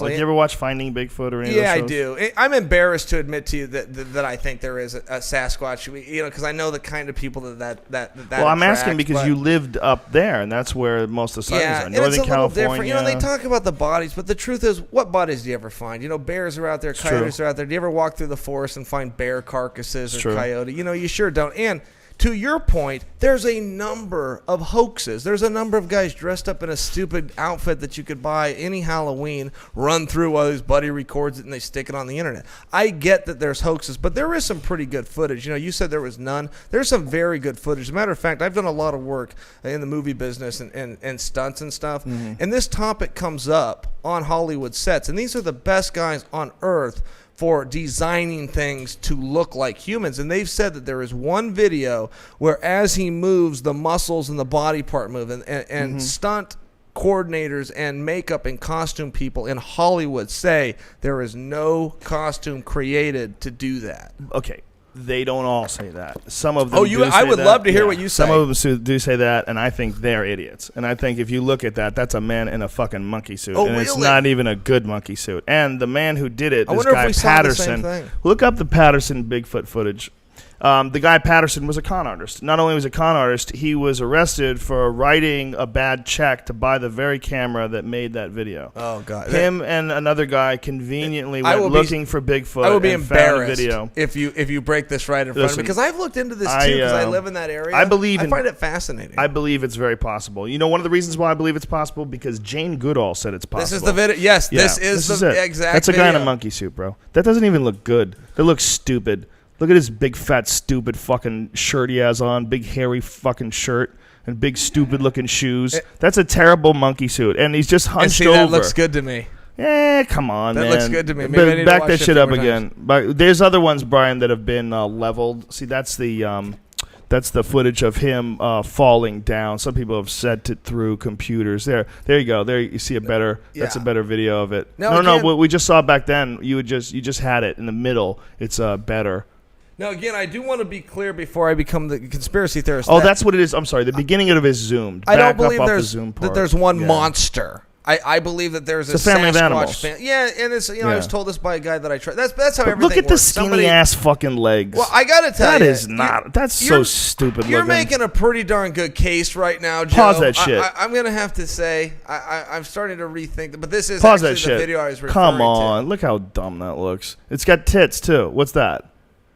They have double D's. Is that what gorillas have? Get the fuck out of here, bitch. That's fake. That's fake as fuck. I have a good fake meter, and it just looks at that thing. I look at his big, stupid-looking shoes that he's wearing. Those aren't feet. Get out of here. That's a fucking monkey suit. And it's not even a good one. They took a video of a guy. The guy just so happened to be out there looking for Sasquatch. Sure. And I fell off my horse, and immediately, while I had my camera ready, we saw the Bigfoot just strolling along, not a care in the world. Now let's make sure, in fairness, that if we dissect that video and we decide that video's garbage, that doesn't make the whole theory That's true.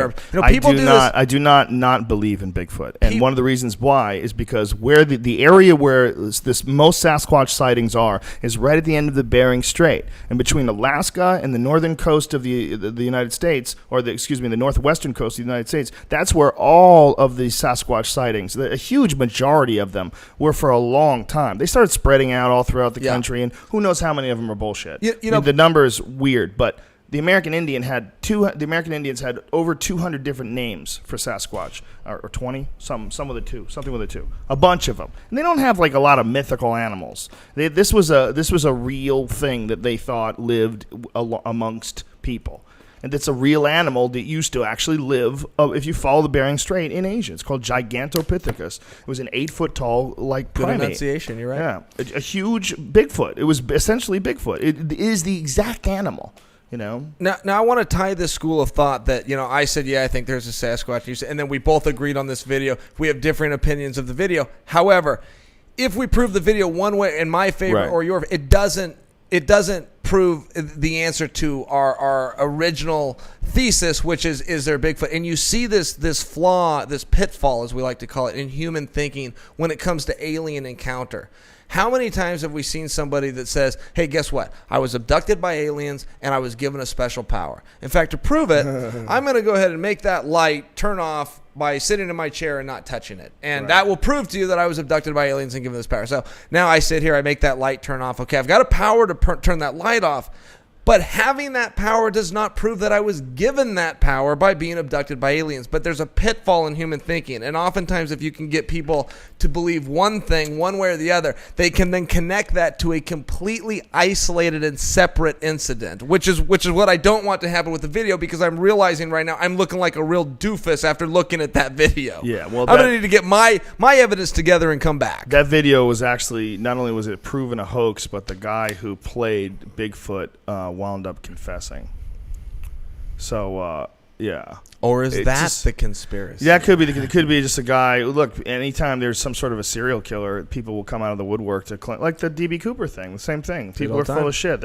People are crazy. Absolutely. But that just stinks to me. I look at it, looks stupid. I hear people, experts, talk about it. I'm like, bitch, what are you talking about? That doesn't even look remotely real. Sure. It looks dumb. And the way it was created is just the odds of this guy finding it. No one else has gotten a good photo of it. But that doesn't mean that it can't be real. If you fly over the Pacific Northwest and you see how dense that part of the world is, I don't think a lot of people really truly understand the amount of acreage of really almost impassable rainforest you deal with in the Pacific Northwest. Yeah. When you fly over these areas where these people are talking about sightings, and they don't just have sightings, by the way, they also have real sound effects. These sounds that are some sort of primate that's screaming out, and they've sent these things to experts. People who are trying to detect hoaxes. And these people that have been on camping and hunting trips have recorded these things. And these are primate noises. They don't know what the fuck it is, but it's a primate noise. And one of the guys that I think is a real credible guy that has had an encounter is Les Stroud. The Survivor man. Yep. That guy was staying in Alaska. He was doing one of those Survivor things in Alaska. And he said that he was asleep, and he was inside his tent or trying to sleep. And in the middle of the night, he heard primate noises. He heard primate noises in the woods near him. And he got out of his bed to try to look, and he heard just something running and crashing through the trees when it heard him. And to this day, he has no idea what the fuck it could be. He said it couldn't have been a bear. He goes, it was very clear primate-type noise. Something along those lines. Something that's just not a bear. And whatever the fuck it was, he said it was enormous. It might be possible. There's enough dense forest that there might be just a few animals. I mean, try finding a fox. Good luck. Sure. Go try to find a fox. Yeah. The other day I was driving in Studio City. I saw a coyote.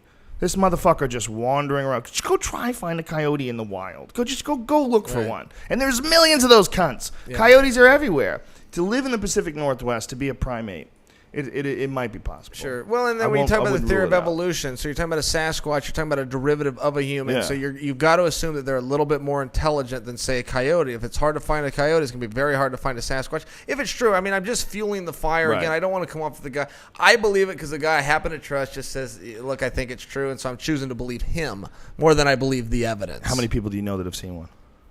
Me at zero. Zero. Yeah, I'm at zero. Yeah. Even the guy I trust has never claimed that he's seen one. He just said, "Look, I've looked at the evidence. I just think they're there." Jane Goodall, she's a monkey expert. She said 100%. Really? 100%, son.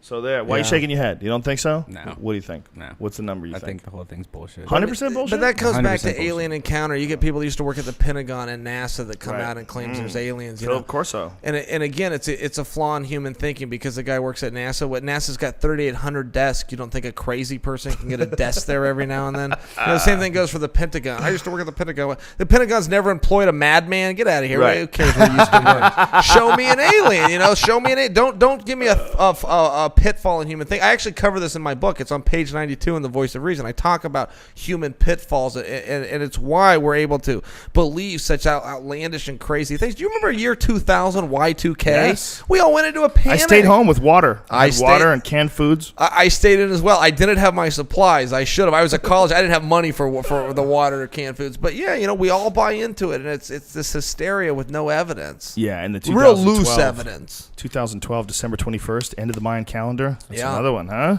Huh? Nah. Except recently they found newer versions of the Mayan calendar that they had never discovered before that were more complete, that go far past December 21st, Like how far? 2012. Like 10 more years of money making. Yeah, you know what I mean? Balling. You got 10 more years of balling, son. How you Yeah. feel about that? You know, Good? thank you for that line. You finally contributed to today's show besides setting the whole thing. Oh, nice to see you pipe in over there.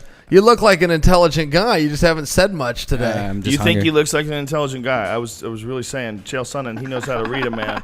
Right up until that. Man, he's got all these wires, man. I know he's he's- he's done something today that we couldn't. He's got an odd form of intelligence. It's true. What would you describe it as?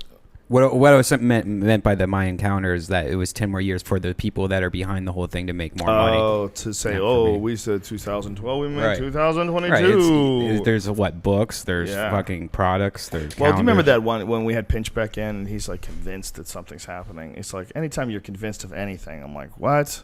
You know it's going to go down? Right. The economy's falling apart right before our eyes. It can't rebound.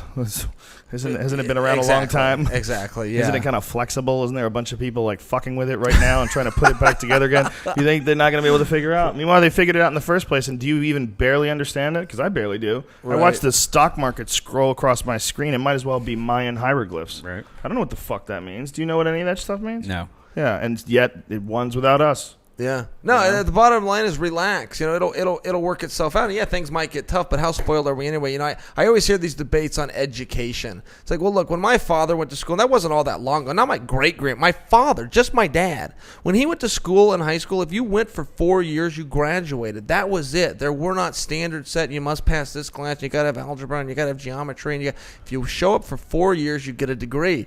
And, you know, back in the olden day, there was no first grade, second grade, third grade. They all went to school together. Everyone in the neighborhood showed up to the same school, and the teacher taught them all. Wow. And those are the same people that have now built our bridges and our churches and brought us technology and evolved into Steve Jobs and Apple and Microsoft and Bill Gates and these wonderful things. So apparently the education system doesn't necessarily need this great revamping. I mean, before we even had textbooks and computers, people were learning and people were doing great things in this country. So, you know, we've gotten so spoiled and we've turned weak. You know, we become feminized, and our masculinity's gone in a lot of things, such as having grit and digging deep. And if the economy sucks and you got to find a better way and you got to cut back, then that's what you got to do. But grin and bear it. You don't go build a hole in a cave somewhere and wait for the end of the world. Man up. Well, one of the issues with, you know, trying to get by in today's society and bringing your kids into schools is that there's a lot of fucking people out there that have done a real shitty job of raising kids. A real shitty job. And when you put your kids around them, your kids are in danger. And there's liabilities, and there's all kinds of bullying and stupid shit that goes on, and crime. And if you can't figure out a way to get your kids out of those situations, they never even have a chance to let the system work on them. A big part of what school is sending your kid to some sort of an awkward fucking prison that they're stuck at for many hours a day, especially if you lived in any sort of economically compromised situation. Any sort of place where there's a lot of poor people. Any place where there's a lot of people that are down and out, and there's a lot of fucking shitty parents, and you got to go to school and deal with gangbangers and all kinds of other craziness while just trying to stay alive, trying to stay healthy. Fuck learning. Good luck. Half this country, good fucking luck trying to learn something in public school. And how much energy is our politicians putting on that? How much has anybody changed budgets where they're enhancing school budgets and paying teachers much more, trying to make it commensurate for what it's worth, make it commensurate rather for what it's worth, like a doctor. Like having a good teacher is just as important as having a good doctor. You're having someone that develops the way you fucking think about life, not just shows you information that you need to memorize for some stupid fucking test that you're not going to absorb anything out of. They show you how to think. They show you how to live your life. They show you good examples of people who have lived quality lives, and they get you to think and pattern your thoughts in a certain direction. And most kids aren't even getting that today. Most kids are getting a shit fucking experience in public school. That's what the problem is. Sure, people need to man up. Absolutely, fucking for sure. But it also comes with having kids and raising your fucking kids and being a man in the first place, raising your kids properly and correctly. Well, how many people are doing that, man? It's a small percentage. It may be 30%. Let's put a number on it. Let's go crazy and say it's 30%. That means you're dealing with 70% possible fuck-ups. And not every kid that comes from a fucked up household becomes an asshole, but goddamn, a lot of them do. How many times did you have to deal with kids in high school and in college even that were just a fucking mess all the time? And it was always because of the way they grew up. It was always because their brother fucked them over, their parents fucked them over, nobody paid attention to them, and that poor asshole just gets jutted into the school system and has to fucking figure out his own way to the surface of the water. That's the problem. It is partly because people are weak and sissified in this country, but it's also because the system is run by cunts. The system is run by a bunch of greedy cunts that don't pay attention to the most important resource this country has. It's children. The most important resource. You want to have a great, powerful country, you got to have a smaller percentage of losers. And how do you have a smaller percentage of losers? Well, you have to go into the fucking places where there's the most losers economically and help those fucking kids. Joe, you are on fire right now, man. It's true, Keep right? going. I'm a sociologist. This is what I got my degree in. You are on fire right now. You're saying this in a simple manner, but this is actually very deep. You know, the first time I ever came to one of your comedy shows, I went through school. I went and got certified smart. I sit in on lectures. I've written papers. I read every book I can get my hands on.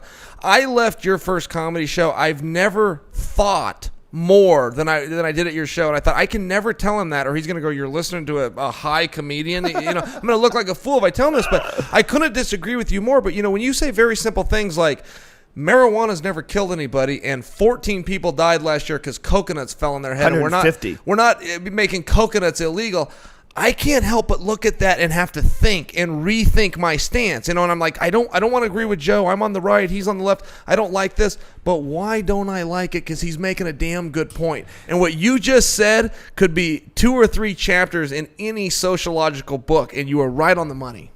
Well, I mean, I'm not on the right or the left. I'm on the right about a lot of shit. I'm on the right about guns. I'm on the right about punishment. I'm on the right about a lot of things. I'm on the left when it comes to people having fucking freedom.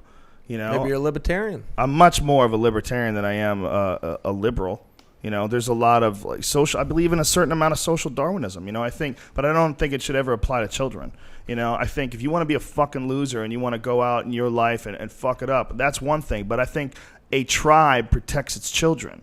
And if we are anything in America, I think we're a tribe. We're a community. We're one gigantic fucking tribe. And if we have any kids that are out there that aren't getting taken care of, then we're failing. We're failing.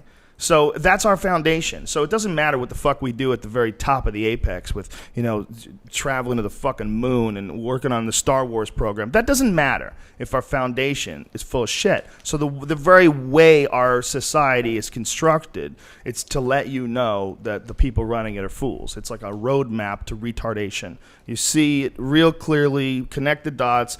Oh, you're just a bunch of greedy douchebags. This is it. Real simple. Again, that's sociology. You're not talking psychology. You're talking sociology right now. I'm completely with you. If you were the president, how would you fix all this, Chael Sonnen? How would you fix this world? Well, that's such a deep question. And I think about that a lot. I ran for office. I know you involved. did. I'm a statesman. And who I want to be president is Brian Stan, and he's got the resume. He could fucking do it. He literally could become the president of the United States. I'd vote for him in a heartbeat. Yeah, absolutely. And he's got a guy that corners him named John Bartis. John Bartis helped to get Newt Gingrich elected. He's out of Georgia. Brian's out of Georgia, and that isn't to brag on Newt Gingrich. What I'm saying is Brian has the people around him that know how to do this. I mean, this guy's an All-American from the Naval Academy. He's a war hero. He's a sports hero, and he's as squeaky clean as they come. Oh yeah. And he's intelligent, articulate, thoughtful. People love him. Great guy. When I make that comment of he could be president, people don't understand. No. He really could be the president, and he should run. And I like to throw these plugs out there so that the right amount of people will push him. That's how we got George Washington. It's not a job he wanted to do. People came to him, and he was finally willing to do it. So anyway, I have no idea what we're even talking. Oh, what would I do if I were the president? You'd elect Brian Stan. Yeah, I would. Yeah, I would definitely bring Brian Stan at least into a cabinet role. He would be somebody that you would listen to, a true leader of men. But look, there's so many things that need to be done. But the first thing that I would do as president, you imagine if you had Rampage as a vice president? You know what I would quit doing? I would quit lying. And every politician in the country, from the state level to the federal level, have all, in the last 4 years, which is 2 cycles if you're in the House, have all ran on the same thing. Every one of them, unanimously, in the country, all 50 states, jobs in the economy. They got to quit. No politician has ever created a job, ever, unless it's a state job. And don't bring up state jobs where you're taking from doers and giving to non-doers, okay? Where you're taking tax dollars from hard workers and giving it to people that are, in a state job. And I'm not saying those aren't important, but don't count that as creating a job. Look, if you're a lawmaker, Joe, you can do 2 things and 2 things only: tax and regulate. And neither taxation nor regulation is good for job growth. And they need to come clean and just say that. So you think state jobs are bad for job growth because they didn't come about organically? Yeah, I just don't think you can count it. When you're talking about creating jobs, what you've done is grow the size of government. So now we've got more Big Brother, we have more regulation, more people looking. What's an example of like a bullshit state job that they could create? I don't think. Well, okay, let's look at the Department of Education. Let's look at the Department of Health. What are these guys doing? Right? You can't get 2 nutritionalists to agree. You can't get them to agree. There's so much done on nutrition. There's books written on blood type.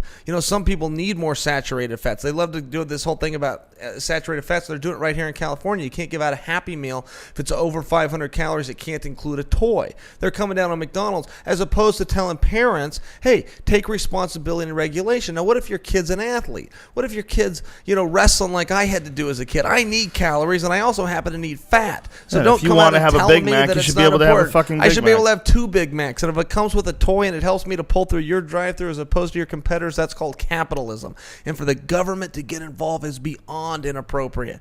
You brought up Barry Bonds earlier and Mark McGwire, and I don't care what those guys did either because I don't follow baseball. But what I do care about is that government got involved. They had a congressional hearing for Congress to get involved with sport is beyond ridiculous, inappropriate. And those guys, that's what they should have said. And if I was a congressman up there and my fellow congressman, it's my turn to speak, I'm going to say shame on you and shame on you to the fellow congressmen. I'm going to say get out there and do something relevant. And if people want to quit going to the ball game, capitalism will fix that sport and nothing else. Exactly. The market will dictate where that silly sport is. And it's a self-regulating sport, too. They choose to agree on what is in the contract. There's a reason why the NBA doesn't test for marijuana. Sure. Because everybody would be testing positive. Sure. Those dudes are blazed to the gills. Yeah. So it's not like, well, we're going to eliminate all illegal aspects of any basketball game. No, they have shit they agree on and shit they don't agree on. And they put things in contracts just to make sure that they can, they each side enforces their point. But it's a lot of it is ridiculous, completely ridiculous. In congressional here, Congress, you're gonna sit down with the people that are involved at the highest level of our government, and you're gonna debate the hit the ball with the stick game. Sure. Oh, the guy's too good at it. He's taking some extra chemicals, and it makes him really good at the hit the ball with the stick game. And those little kids that are watching at home are going to be real disappointed, man. Yeah. They find out that guy took some extra stuff that makes him better at the hit the ball with the stick game. Right. The fuck, man. No, I think it's shameful. I think it's shameful that Congress got involved in that. And I think to call a congressional hearing, they call it on a number of ridiculous things. They call it on the poor guy from BP because they got an oil leak out in the ocean. Now that's horrible, and I don't want to see the ocean get a leak. But I assure you, BP, who's making money, doesn't want to see a leak either. Yeah, they want to see that taken care of. They want to get that cleaned up. They want their shareholders happy. Well, it actually turned out in the BP case that they had actually cut corners to save money and made a shoddy product. That was a real fucking disaster. That's a different situation. That's a company that was, they're responsible for that. We had pundits from. They didn't build there's 2 different ways to build that valve, and they didn't build it. They took a shortcut to make it happen quicker. And they'd been warned about that too. That was a fucking tremendous disaster. We had members of Congress going on shows and telling pundits, "Hey, listen, we need to get the military out there." Now, of course, they don't say what the military is going to do. We don't have what's the military do? They're going to shoot it. The oil. They're going to shoot at the oil. I mean, what are they possibly? Well, they were talking about dropping a nuke. But Congress. Somebody was talking about dropping a nuke and closing on. That's how they're going to close off the oil well. Drop a nuke on it. It's ridiculous. Could you imagine what that would look like? And the British guy, and just dolphins and whales flying into this fucking sky. Right. Have you ever seen the photograph of that bomb that they blew off in the ocean? Brian, pull that picture up. It's nuclear test ocean, Pacific something. was incredible. I don't know what year this was. It was a long time ago. But the actual explosion from this nuclear bomb that they dropped in the ocean, the water was so much bigger than they thought it was going to be. They set all these battleships around it like they were going to monitor this thing and see what the impact was. The battleships just got fucked. They got flown sideways. It's like miles high water straight up into the air. It's incredible. Now, while we're waiting for the video, I'm going to play just a photograph. The one-up game. And I don't one-up you. I'm going to come in second here, but I want to relate. I had a friend that had to do 2 years in a military prison because when he was in Iraq during the war of 92, way back, but he was in my neighborhood, he shot a camel with a law. And a law is a rocket launcher. So they're out in the desert. They got nothing to do. A camel goes by and he shoots this thing. So you're talking about wanting to see a picture. And I don't like that the camel had to give his life. And, you know, as the rumor goes, they're quite coveted over there. I don't say this to be disingenuous or denigrating, but I'm told you know you can even marry one over there. Whether that's true or not, I don't know. but it's that serious. He shot it with a rocket launcher. God. I don't want that poor camel to have to die, but I do want to see that. If there was a video or a footage and my buddy had to do, the guy in my neighborhood has to go to military prison for 2 years, I at least need to see what happens when a rocket meets a camel in the desert. Why'd they put him away for so long? 2 years is a long ass time. Extremely disrespectful. I mean, you're really talking about offending people in that part of the world. Now, we don't understand that. I don't get it either. It's a camel. I watched one of those Anthony Bourdain shows, those No reservation shows where they cooked a camel. They killed a camel and cooked it. Yeah, they slow cooked it underground. It's like, whoa, you're eating a camel? I didn't even know they ate camels. But I guess when you're stuck out there and there's nothing but camels, you got to make do. But it's like it was like a special dish that they would only have like at certain times. I was in trouble because I talked about the people in the streets of Manaus in Brazil eating monkey. Well, it's true, they do. And it's like, listen, now before you think I'm making fun of you, you might want to know what we put in hot dogs right here at Yankee Stadium here in America. We eat some pretty weird stuff too, but it happens to be a true story that they do eat monkey in Brazil. But the point that I'm getting at is they eat weird stuff around the world, man. Right. And I think I personally like it. When I travel, I like to try some of that weird. I don't want to eat weirdest snails shit you've ever or had? I ate pig intestines and turkey, but I didn't know that's what I was eating. I think the mere word intestine is disgusting, and I was pretty upset when I found out I did. You never had snail, like escargot? No, I've had escargot on a cruise ship as a kid because my dad tricked me. I don't like it. I do like caviar. Now that I've gotten older, I didn't like it as a kid. But when the Russians come over, like for a wrestling or a dual meet, or even the Russian fighters, they all bring caviar that you can trade with them. Trade means you give me money, I give you caviar. But is it worth a lot of money, their caviar? Russian caviar is the most famous kind of caviar. It's kind of like a Cuban cigar. If you can get a hold of Russian caviar, especially back with the USSR before the breakup of the Soviet Union, it was almost impossible to get Russian caviar. That's one of those weird things. So we deemed it to be a little better than it actually is, but it is coveted. If you can get it and it says Russia on the label, you'll be the hit of your neighborhood party.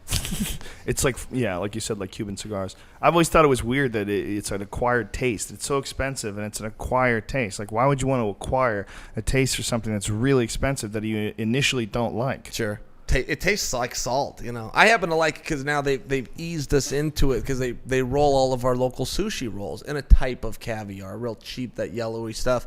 But, you know, I've learned to like it as I've gotten older. There you go, ladies and gentlemen. I really like Chael to just Sonnen, tell people that I great have American, caviar. loves caviar, Russian caviar.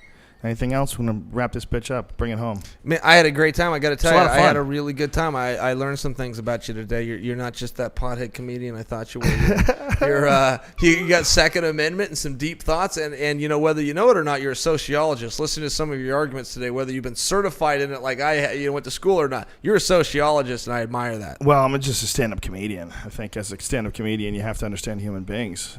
To understand yourself in order to move forward, to advance, to evolve, you got to understand human beings. You got to understand yourself. You know, it's just my observations are just a part of life. Cool. Just like yours. Just like your book, VIP Path to Enlightenment. What's the first part of it? Voice of Reason. Voice of Reason, which you can get right now on Amazon. You could just go if you have a Kindle and get it. And you should get a Kindle because they're fucking awesome. They are great. That's how I bought my Mother's Day present. I just sent Got her her a a Kindle? book. No, just sent her a book. Oh, yeah, so now I nice. could just send her books now. Yeah, that's you cool. Can buy you it for somebody else? Yeah. That is a great service. And it's amazing. The fucking battery lasts forever. I have a Kindle. The battery lasts forever. It looks great. It looks like printed word. You can even like make the print larger or smaller. Like me, I'm going blind, so I have to make the print larger. It's amazing. It's an amazing product. I have an iPad, and I'll watch books on that too. I like the effect more, the scrolling, but it's better on the eyes, the Kindle. I think the Kindle's a superior device. It's I'm the an shit. audiobook guy myself. I like audiobooks. I love audiobooks if they're read well, but every now and then, like I bought a couple Stephen King books that were written or read by Stephen King. Those are fucking terrible. Yeah, Stephen Roger King's Ebert. Really? Roger Terrible Ebert's at that new shit. book is Really? not. He shouldn't have done it himself. Roger Fuck Ebert. up. He's kidding. I was That's a bad joke. The guy's got no jaw. right. I He's know got who he cancer. is. Don't do that, Oh, dude. right. That's some bad karma. That's like coming that your show way. that takes you out JFK. So I was at the Tom Likas Tom show, or something, Likas. and they Yeah. come on. Yeah, how rude. How rude. Anyway, that's the end of this show, ladies and gentlemen. If you want to follow Chael on Twitter, it's SonnenCH. How did you get that one? Why not just Chael Sonnen? I didn't know much about Twitter when I set it up. I bet they could change it. Yeah, and I wish it was Chael. Somebody else told me the marketing. Tell guy the said, "Hey, UFC you to missed the go boat after on that. this." No, it's just somebody's got it. Unless it's an actual Chael Sonnen, which I doubt. How many Chael Sonnens have you ever Yeah, met in life? not- I've met a few none, Joe actually. Rogans. No Chael Sonnens. Yeah. It's an unusual. You can get that shit on Twitter. That's SonnenCH. Yeah, and you say tell the UFC to go. What does the UFC have a department? Who do I call? Twitter Dana department. And say, go after that. Call Donna. I'll call Hey, Donna. Joe said go Twitter after department. That. I bet whoever has the Chael Sonnen, he would probably be happy to give it to you.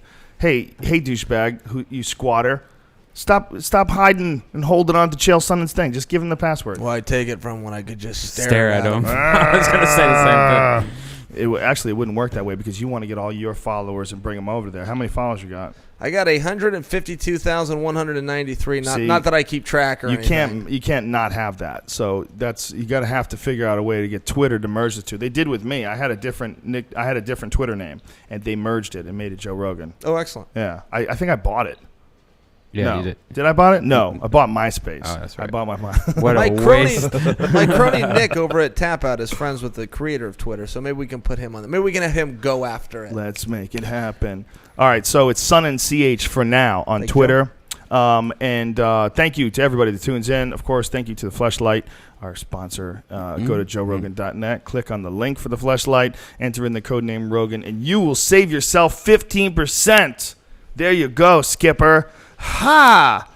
We're also brought to you by Onnit.com, makers of Alpha Brain, New Mood, Shroom Tech Sport, and Shroom Tech Immune. For all information on all of those products, go to Onnit.com. That's ONNIT. Use the code name Rogan and save yourself 10%. Tomorrow, we're going to be here with Michael Rupert. That's right, Michael Rupert, former LA narcotics officer who busted the CIA selling drugs in the hood. That's DAHOOD. And he'll be back to spread more what, Brian? Fox Magic. Fox Magic. That's right. Awesome. We'll see you guys tomorrow. Chael Sonnen, you're the fucking man. And good luck to you, sir, I in your appreciate rematch for your title, right? Is it your Thank title? you, brother. It is my title, undefeated and undisputed. That's it, folks. Boom.